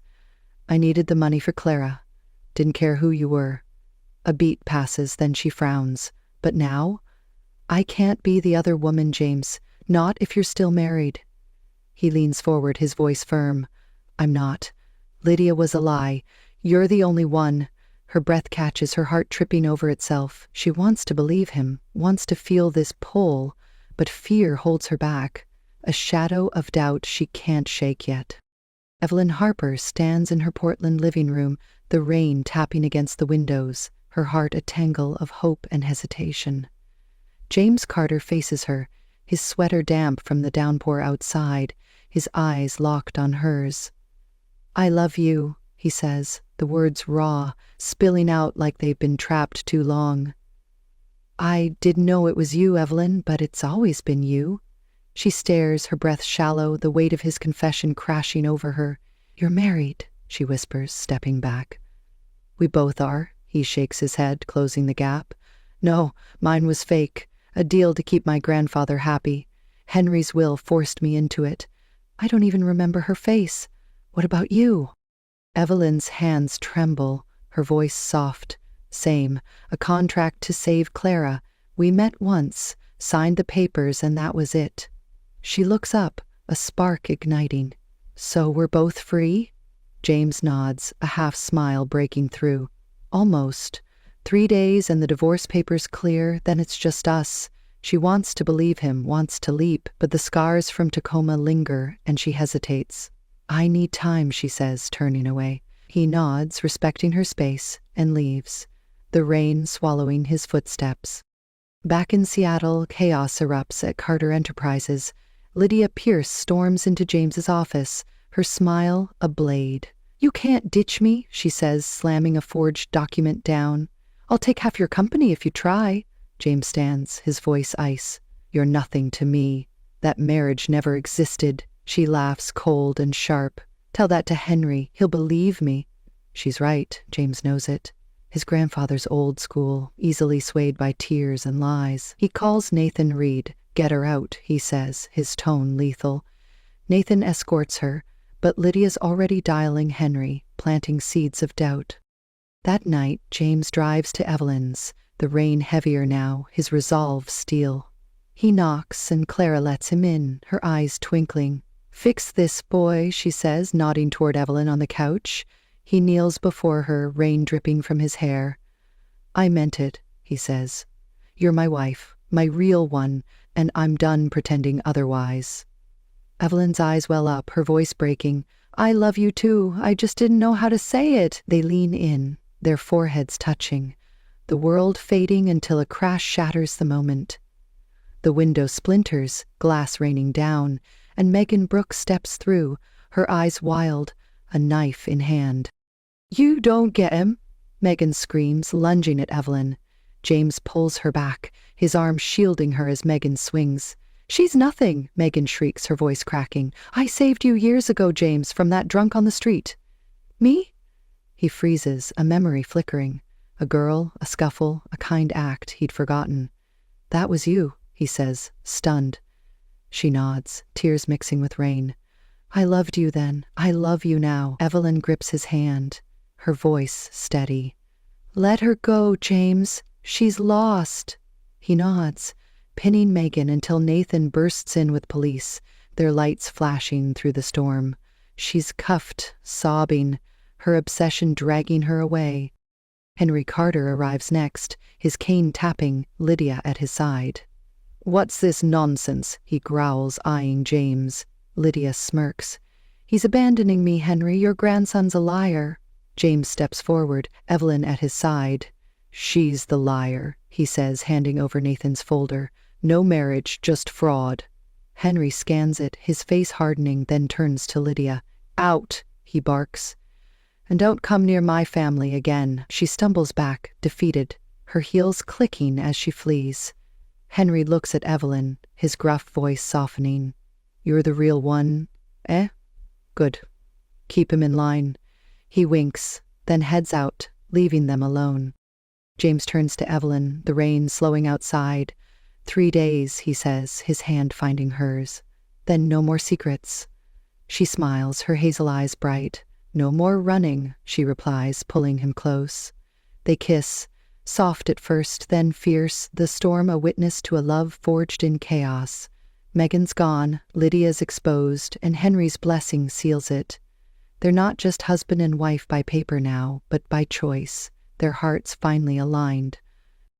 Evelyn Harper wakes in her Portland apartment, the morning sun spilling through the curtains, soft and golden. The chaos of the past days feels like a distant echo, the rain replaced by a quiet calm. James Carter sleeps beside her, his arm draped over her waist, his breathing steady. She traces his face with her eyes, the sharp lines softened in rest, and marvels at how they got here. 3 days have passed since that stormy night, since Megan's arrest and Lydia's downfall. The divorce papers, a formality now, cleared yesterday, leaving them free, truly free, to choose each other. She slips out of bed, her bare feet padding to the kitchen, a smile tugging at her lips. Clara's already up, stirring oatmeal at the stove, her gray hair catching the light. Morning, honey, she says, glancing over. Your man still out? Evelyn nods, leaning against the counter. He's exhausted, been a wild week. Clara chuckles, spooning breakfast into bowls. Wild's an understatement. That boy jumped through hell for you. Good catch. Evelyn blushes, her heart swelling. He did, didn't he? She sets the table, the clink of dishes, a gentle rhythm, and Clara sits, her eyes sharp. So, you two sticking it out? No more fake marriage nonsense? Evelyn smiles, firm. No more fakes. It's real now. James stirs, joining them, his hair mussed, his sweater swapped for a borrowed tee. Smells good, he says, kissing Evelyn's cheek before sitting. Clara slides him a bowl, her grin sly. Better treat her right, Mr. CEO. I want great-grandkids someday. He laughs, a rare, full sound, and nods. Working on it, Clara. They eat, the room warm with chatter, Clara teasing James about his city ways, Evelyn laughing at his flustered replies. It's simple, this moment, but it's everything. A family stitched together from broken threads. Back at Carter Enterprises, Evelyn's design launches, the app a hit across Seattle. She's no intern now, but a designer, her name on the project, her sketches brought to life. James watches her present at a team meeting, her confidence quiet but unshakable, and feels a pride he can't voice. Megan's gone, locked away, her trial pending, and Lydia's vanish, her schemes dust. Henry Carter drops by, his cane tapping, his gruff voice praising Evelyn. "Knew you were a keeper," he says, clapping James's shoulder. "Don't mess this up, boy," James smirks. "Not planning to." That evening, James takes Evelyn to the rooftop of his penthouse, the city sprawling below, lights twinkling like stars. He pulls a small box from his pocket, a necklace inside, silver with a tiny hazel gem to match her eyes. "For you," he says, fastening it around her neck. "A promise. No more secrets, no more running." She touches it, her throat tight, and looks up. "You didn't have to," he shrugs, his hands finding hers. "Wanted to. You're my home, Evelyn. Took me too long to see it." She steps closer, her voice soft. "You're mine too. From that first text, I think." They stand there, the wind gentle, the world theirs for a moment. She thinks of Cloverfield, of Clara's laughter, of the warehouse shadows that nearly broke her. He thinks of Henry's will, of the empire he almost lost, of the girl who saved him without knowing it. "We started as strangers," she says, her head on his chest. "Yeah," he replies, his arms tightening. "And now we're everything." They kiss, slow and sure, the necklace cool against her skin, a symbol of a love forged in fire. Months later, life settles into a new shape. Evelyn splits time between Portland and Seattle, her designs thriving, her heart full. James softens, his edges smooth by her, his penthouse no longer a cold shell but a place they share. Clara visits, her health steady, her stories endless, and Henry joins them sometimes, grumbling about city traffic but smiling at Evelyn's sketches. They build something real, day by day, a future neither expected but both cherish. It began with a lie, a contract signed in haste, two souls tethered by chance. Evelyn, the dreamer from Cloverfield, and James, the king of Carter Enterprises, stumbled through secrets and storms to find each other. Now, as the sun sets over Seattle, they stand together, not just husband and wife by law, but by choice, their love a quiet triumph over every odd they've faced. What happens when a locked door leads you to the man who could change your life forever? Meet Rachel Bennett, a 25-year-old designer at Starlight Designs, a top fashion company in San Francisco. She's got big dreams, a sharp mind, and a heart full of grit, but her coworkers don't always see it that way. Rachel's the kind of person who stays late, sketching ideas that go beyond her job description, only to be told she's reaching too far. It's tough when your passion feels like a target on your back. Picture this. It's a chilly evening in 2025, and Rachel's day is already a mess.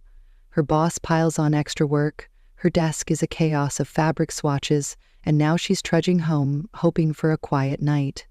But fate has other plans. When she gets to her upscale Mission District apartment, the electronic locks are down, a glitch from some fancy system upgrade.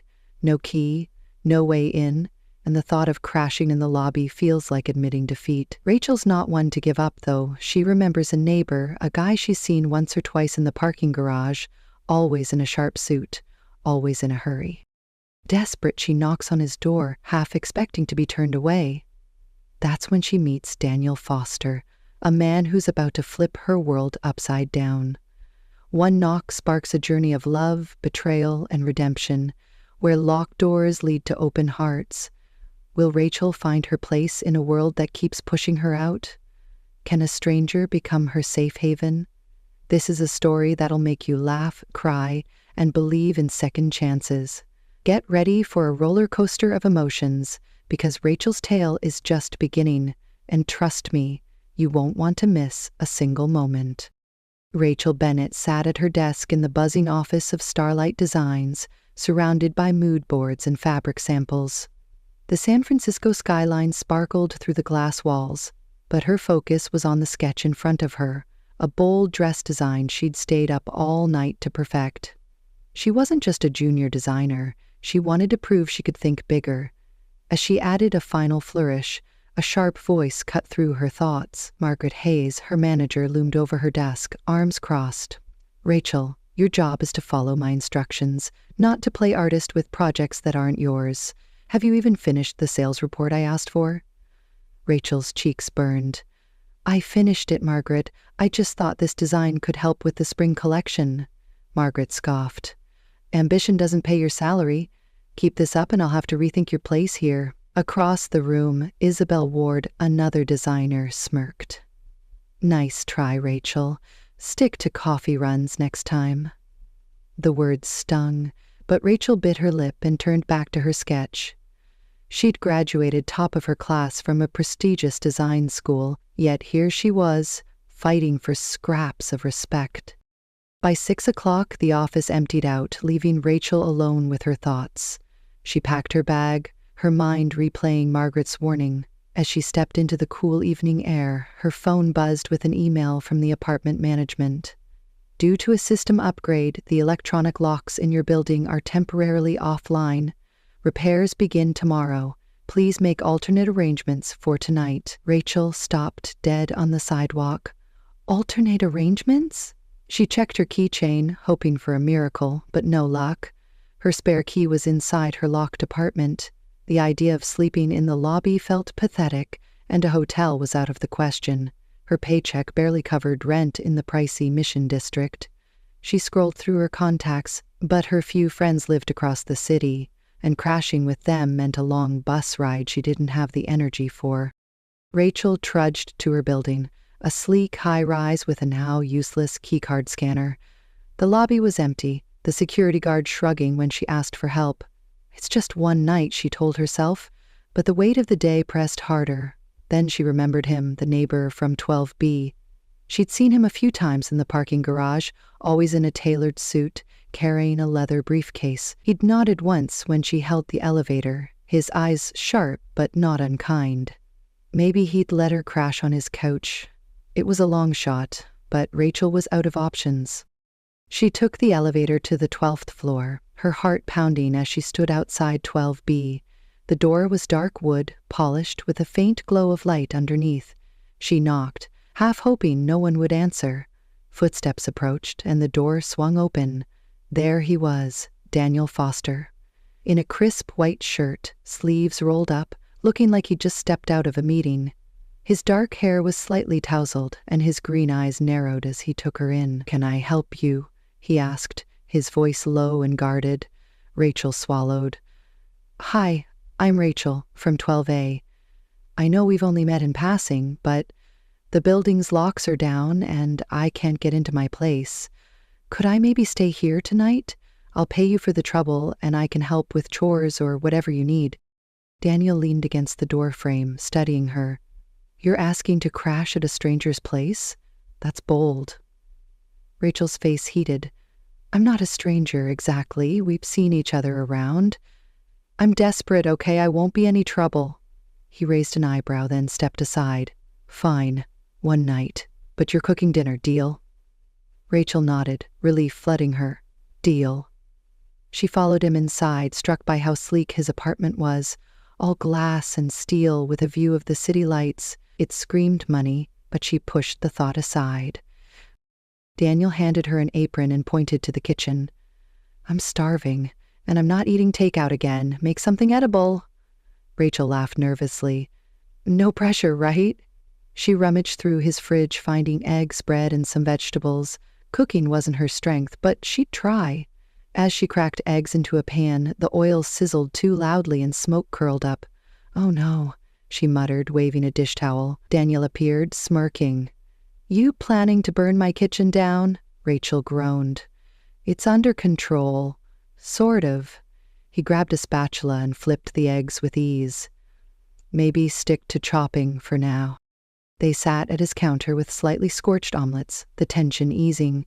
Rachel's hands were still sticky with egg yolk, and she glanced around, embarrassed. "Mind if I wash up?" she asked. Daniel nodded, pointing down the hall. "Bathroom, second door on the left. Don't get lost." Rachel smiled, grabbing her bag, and headed off. The apartment was bigger than she'd realized, with polished floors and modern art on the walls. She reached the hall, counting doors, but in her flustered state she misjudged.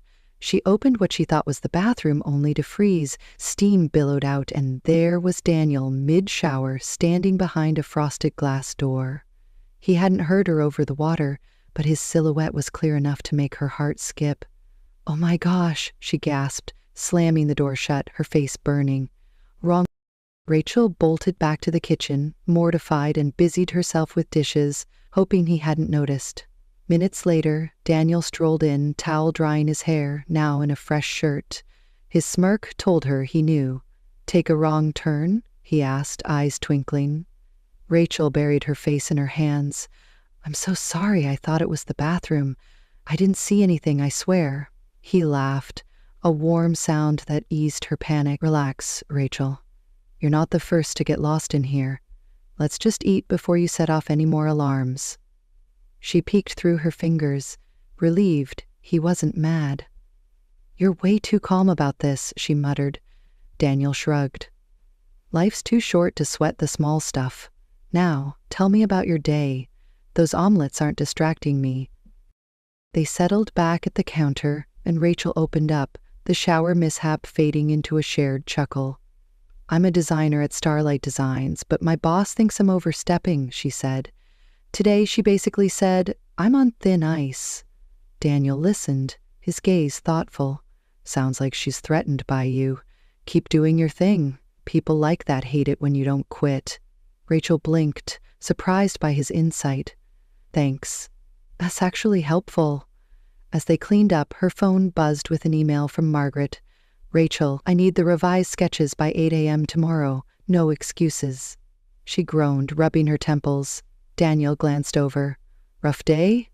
"Rough life," she muttered. He pointed to a guest room down the hall.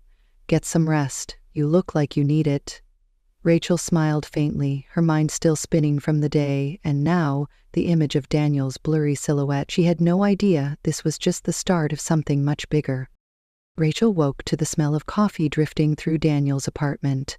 Sunlight poured through the floor-to-ceiling windows, casting a warm glow over the San Francisco skyline. She stretched, still in yesterday's clothes, and checked her phone. An email from the building management sat in her inbox. "Lock repairs delayed. System won't be fixed for at least 2 more days." Rachel sighed. 2 days. She couldn't afford a hotel, and imposing on Daniel longer felt like pushing her luck. But what choice did she have?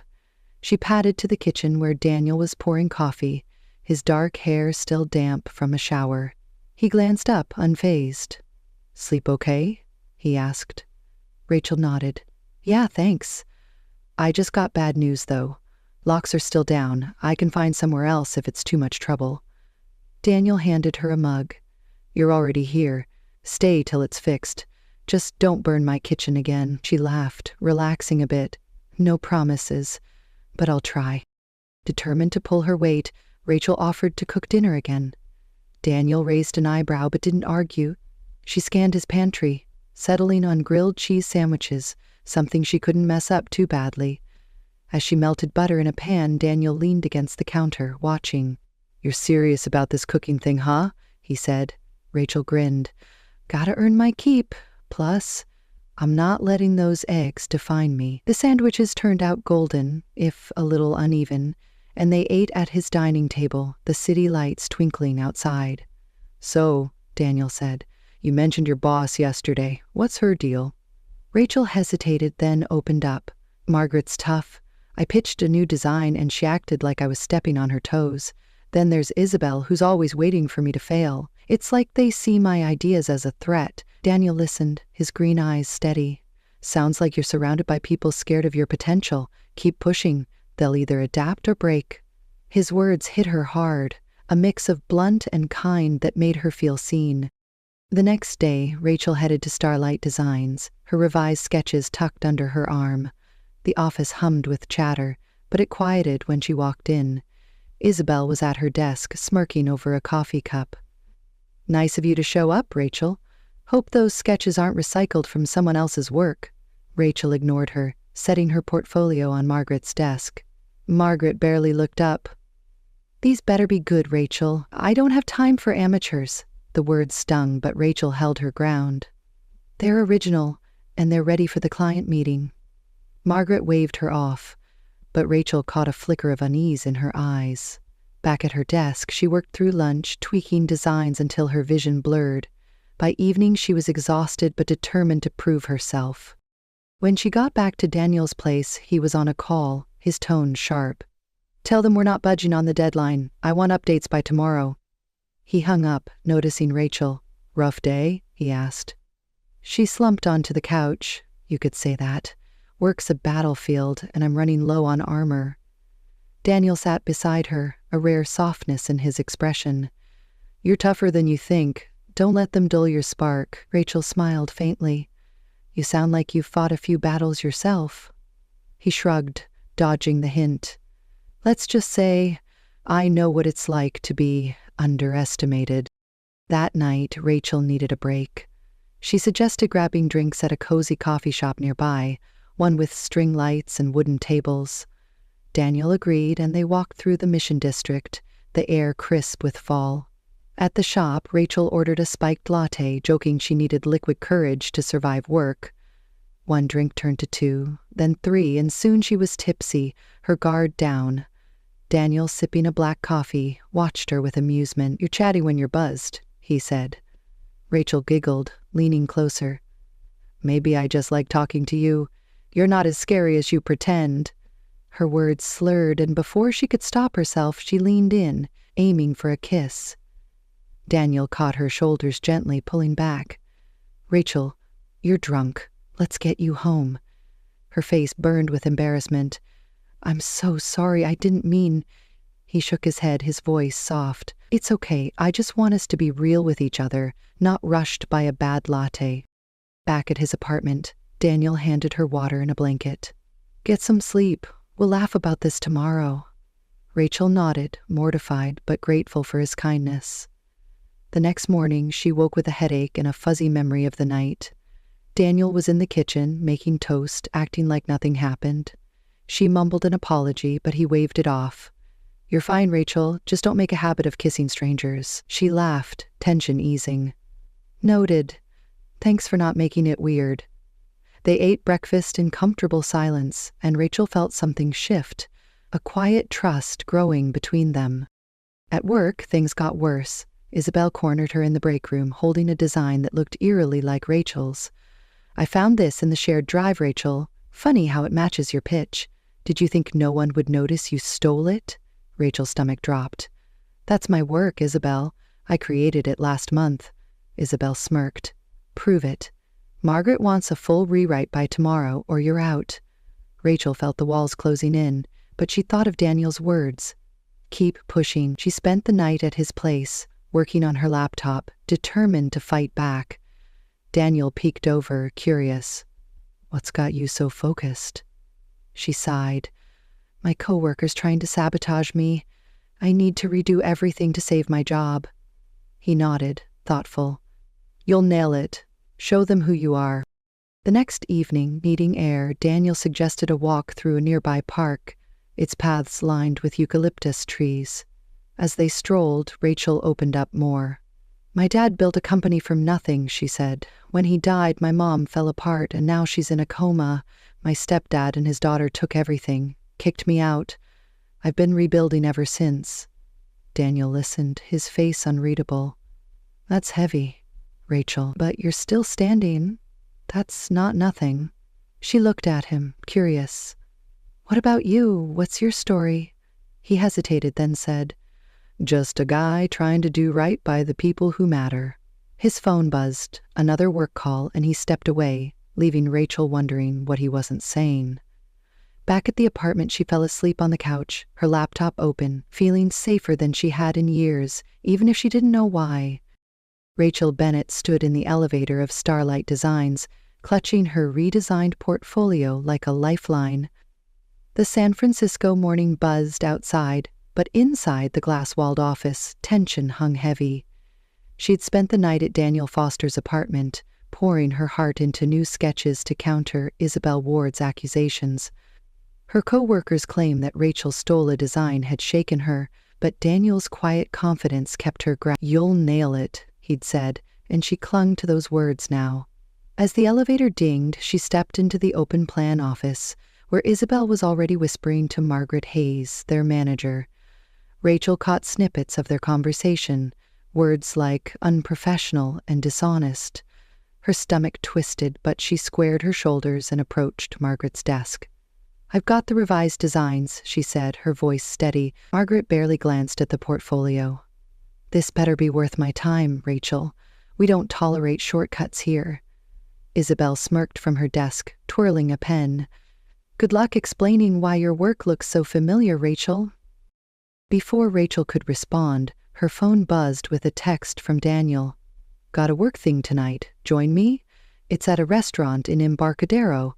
She hesitated, unsure why he'd invite her to a professional event, but the idea of escaping the office drama was tempting.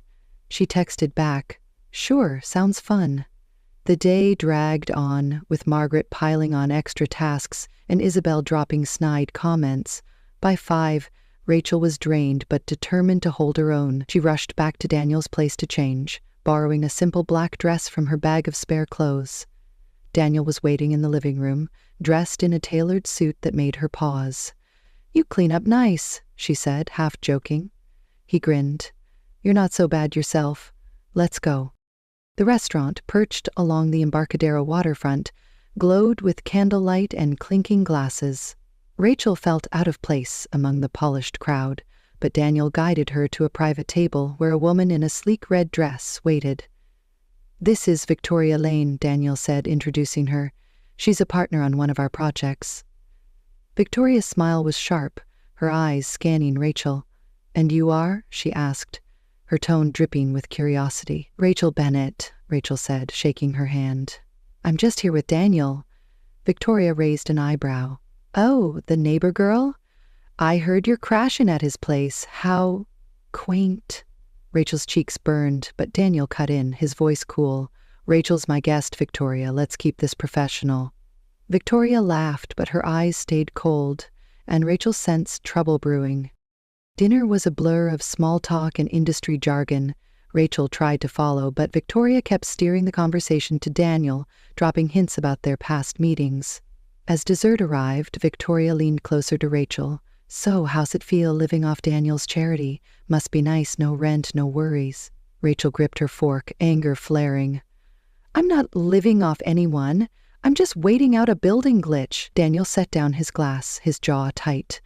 "That's enough, Victoria. Rachel's here because I want her here." The table went silent, and Victoria excused herself, her smile brittle. Rachel exhaled, grateful but rattled. "Thanks for that," she murmured. Daniel nodded. "She's out of line. You okay?" Rachel managed to smile. "Yeah, just not used to being the center of attention." Back at work the next day, the tension exploded. Rachel walked into a meeting where Isabel presented a design nearly identical to hers, claiming it as her own. "This is my original concept," Isabel said, projecting confidence. Rachel must have copied it from the shared drive.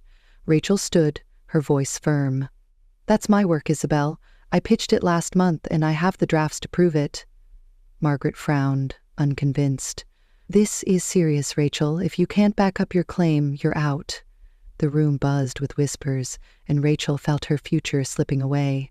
She pulled up her laptop, ready to show her time-stamped files, but Isabel interrupted. "Why bother? Everyone knows you're desperate to impress." Rachel's hands shook, but she refused to back down. Just then the conference room door opened and Daniel walked in, his presence commanding silence. Heads turned, confusion rippling through the team. Margaret stood, flustered. "Mr. Foster, what brings you here?" Daniel's gaze swept the room, landing on Rachel. "I heard there's a dispute about originality. Let's clear it up." He nodded to a woman in a blazer who followed him in, carrying a tablet. "This is Sarah from HR," he said. "We've reviewed the project files, including metadata and edit histories. Rachel's design predates Isabel's by weeks. Isabel falsified an email to make it look otherwise." The room gasped and Isabel paled. "That's not true," she stammered. Daniel's voice was steel. "The evidence says otherwise, Margaret. Your oversight allowed this to escalate. You're done here. Isabel, you'll apologize publicly, and we'll discuss your future separately." Margaret froze, her authority crumbling. "But Mr. Foster, I didn't know," she said. Daniel ignored her, turning to Rachel. "Your design's approved. I want you leading the spring collection project." Rachel's jaw dropped, her mind reeling. The meeting ended in stunned silence, with Margaret escorted out and Isabel slinking away. As the team dispersed, Rachel caught Daniel in the hall. "You're the CEO?" she asked, her voice a mix of awe and betrayal. "Why didn't you tell me?" Daniel sighed, running a hand through his hair. "I wanted you to see me, not my title. You've got enough people judging you without me adding to it." Rachel softened, touched by his honesty. "Okay, but no more secrets, deal?" He smiled. "A real one this time?" "Deal." That evening, Rachel insisted on cooking to celebrate, but Daniel had other plans. "Let's take a break," he said. "My car's acting up, and I could use a second pair of hands." They drove to a quiet street near the park, where his sleek sedan sputtered and stalled. Daniel popped the hood, frowning at the engine. "Know anything about cars?" he asked. Rachel laughed. "Only that they break at the worst times." She handed him tools, teasing him when he fumbled a wrench. "You're hopeless," she said, grabbing it. "Let me try." They bickered playfully, grease smudging their hands, until the car roared back to life. Daniel stepped back, grinning. "Not bad, Bennett." "You're full of surprises." Rachel wiped her hands, her heart lighter. "Takes one to know one, Foster." As they drove back, Rachel glanced at him, the city lights reflecting in his eyes. She'd come to his door a stranger, but now, sitting beside him, she felt something new, a spark she wasn't ready to name. Daniel caught her looking and raised an eyebrow. "What's that smile for?" She shrugged, playing it cool. "Just thinking you're not the worst neighbor." He chuckled, and for a moment the world felt right. But back at the office, whispers were growing, and Rachel had no idea the storm waiting to test her newfound strength. Rachel Bennett sat in the waiting area of a sleek law office in downtown San Francisco, her hands clasped tightly in her lap. The view of the Bay Bridge stretched outside, but her mind was elsewhere, locked on the meeting ahead. Daniel Foster stood beside her, flipping through a folder of documents, his jaw set. They were here to confront Thomas and Chloe Reed, Rachel's stepfather and stepsister, who'd stolen her family's legacy years ago. She'd never thought this day would come, but Daniel had made it happen, tracking down proof of their schemes. "You ready?" he asked, his voice steady. Rachel nodded, though her stomach churned. "Ready as I'll ever be. I just want this over." He gave her a reassuring look. "You're not alone in there. Let's take back what's yours." The lawyer, a sharp woman named Miss Carter, ushered them into a conference room where Thomas and Chloe waited. Thomas, graying and smug, leaned back in his chair while Chloe scrolled on her phone, barely glancing up. Ms. Carter wasted no time. "Mr. Reed, Ms. Reed, we have evidence of illegal transactions tied to the Bennett Company. Bank records show you diverted funds meant for Rachel's inheritance. Sign these papers to transfer the shares back or we'll pursue charges." Thomas laughed, a hollow sound. "You're bluffing." "There's no proof." Daniel stepped forward, sliding the folder across the table. "These are audited statements, wire transfers, and emails. It's enough for a fraud case that'll land you in court for years." Chloe's head snapped up, her eyes wide. "Dad, what's she talking about?" Thomas's confidence faltered as he skimmed the documents. "This is nonsense," he muttered, but his hands shook. Rachel spoke, her voice clear despite the knot in her chest. "You took everything, my dad's work, my home. I was a kid and you left me with nothing. Sign it, Thomas. Give me back what's mine." Chloe scoffed. You don't deserve it, Rachel. You're nobody. Daniel's gaze hardened. Watch your words. Rachel's worth more than you'll ever be.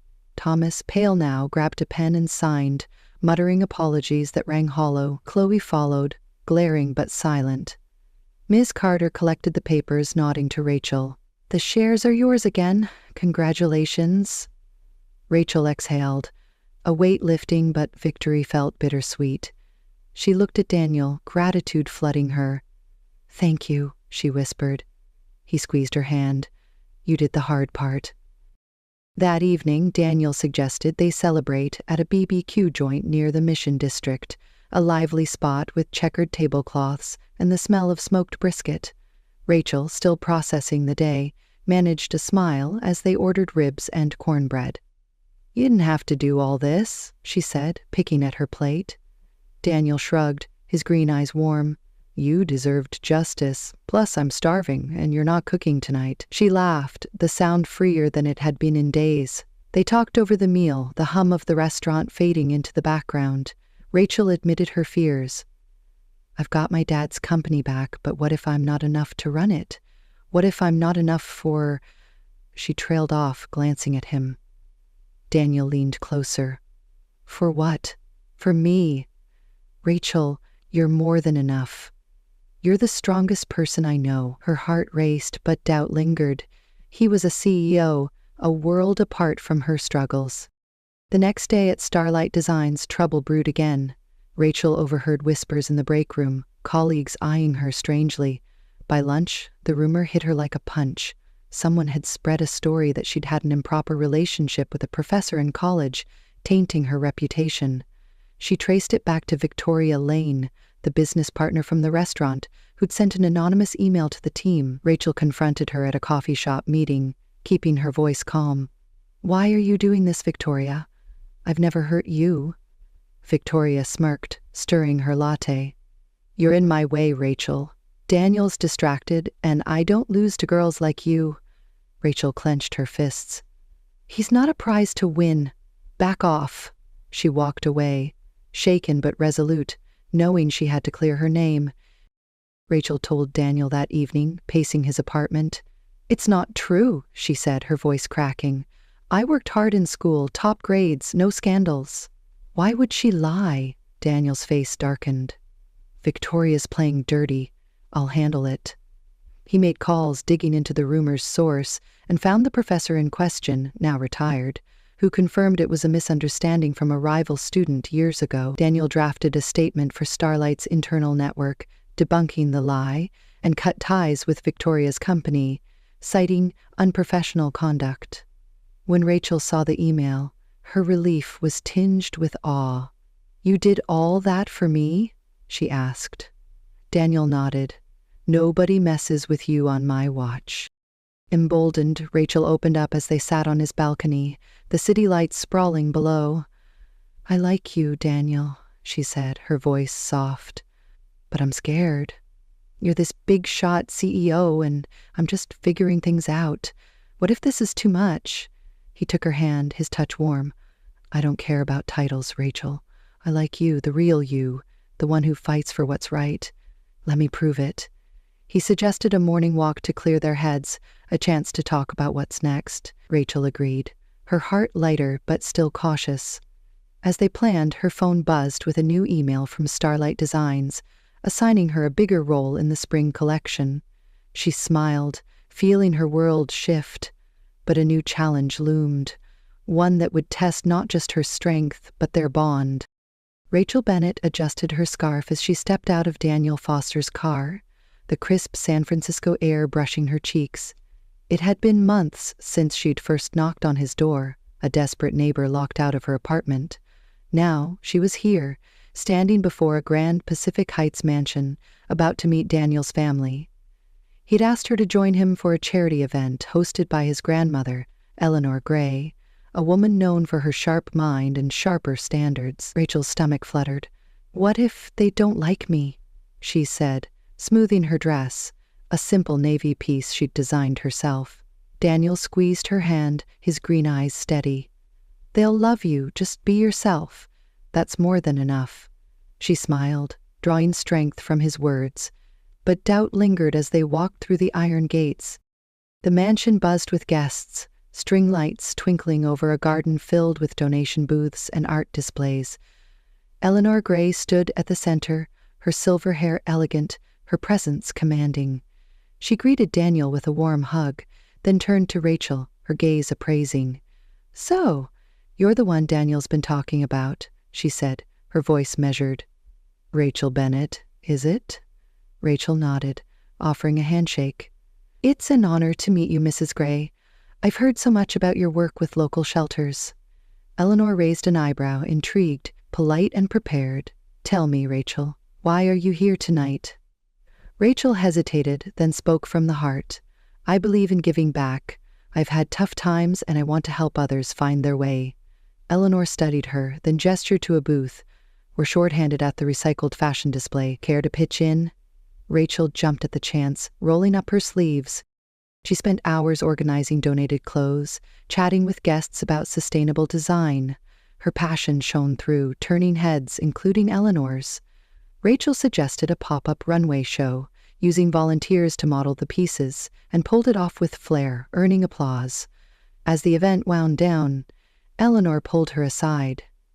"That was impressive, Rachel, but I need to know what drives you.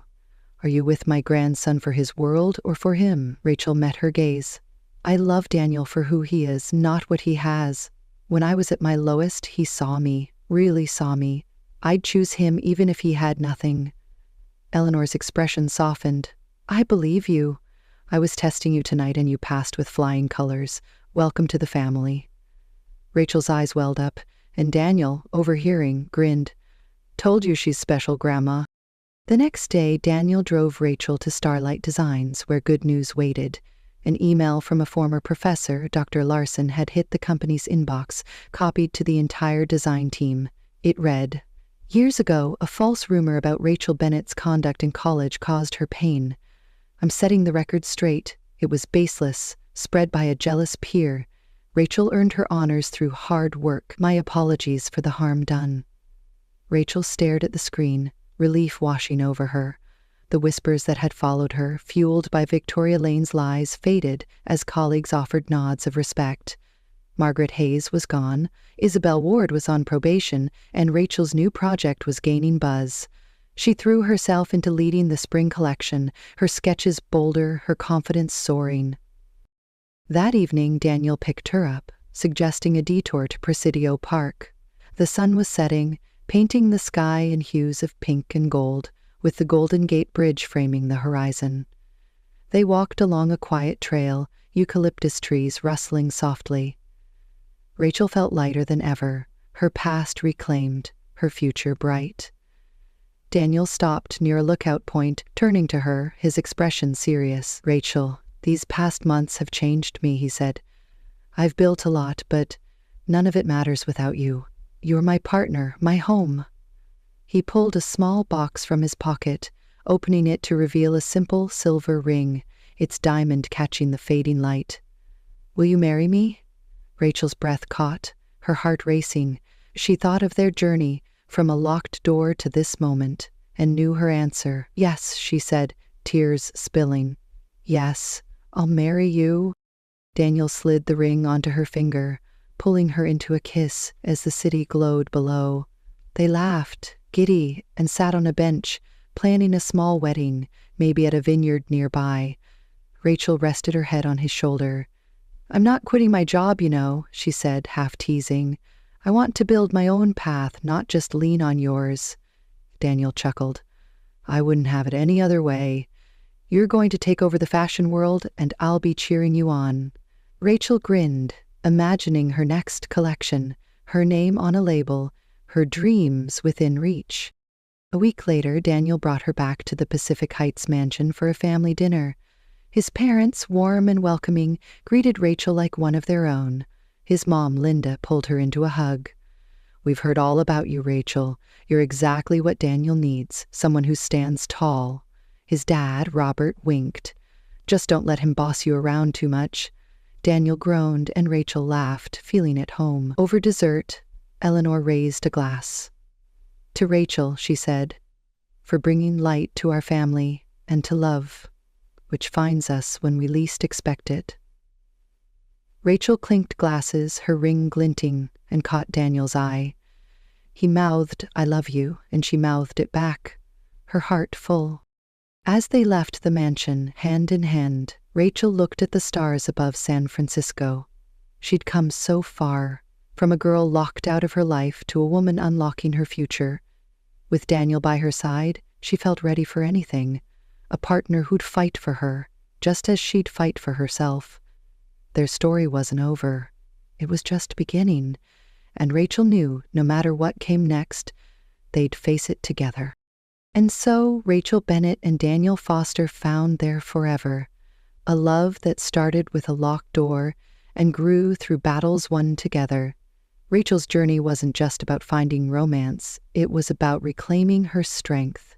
She walked into Starlight Designs as an underdog, fighting whispers and doubts, her sketches a quiet rebellion against those who tried to dim her light. Her stepfather and stepsister stole her past, but with Daniel's support she took it back, not with anger, but with the kind of courage that reshapes a life. From a night of desperation in a stranger's apartment to a sunset proposal in Presidio Park, Rachel learned that love doesn't just catch you when you fall, it lifts you higher than you dreamed. Daniel, the CEO who hid his title, didn't need wealth to win her heart. He needed only the honesty to stand by her side, grease-smudged hands and all. This story reminds us that life can lock you out of homes, dreams, or hope itself, but the right people hold the key to something better.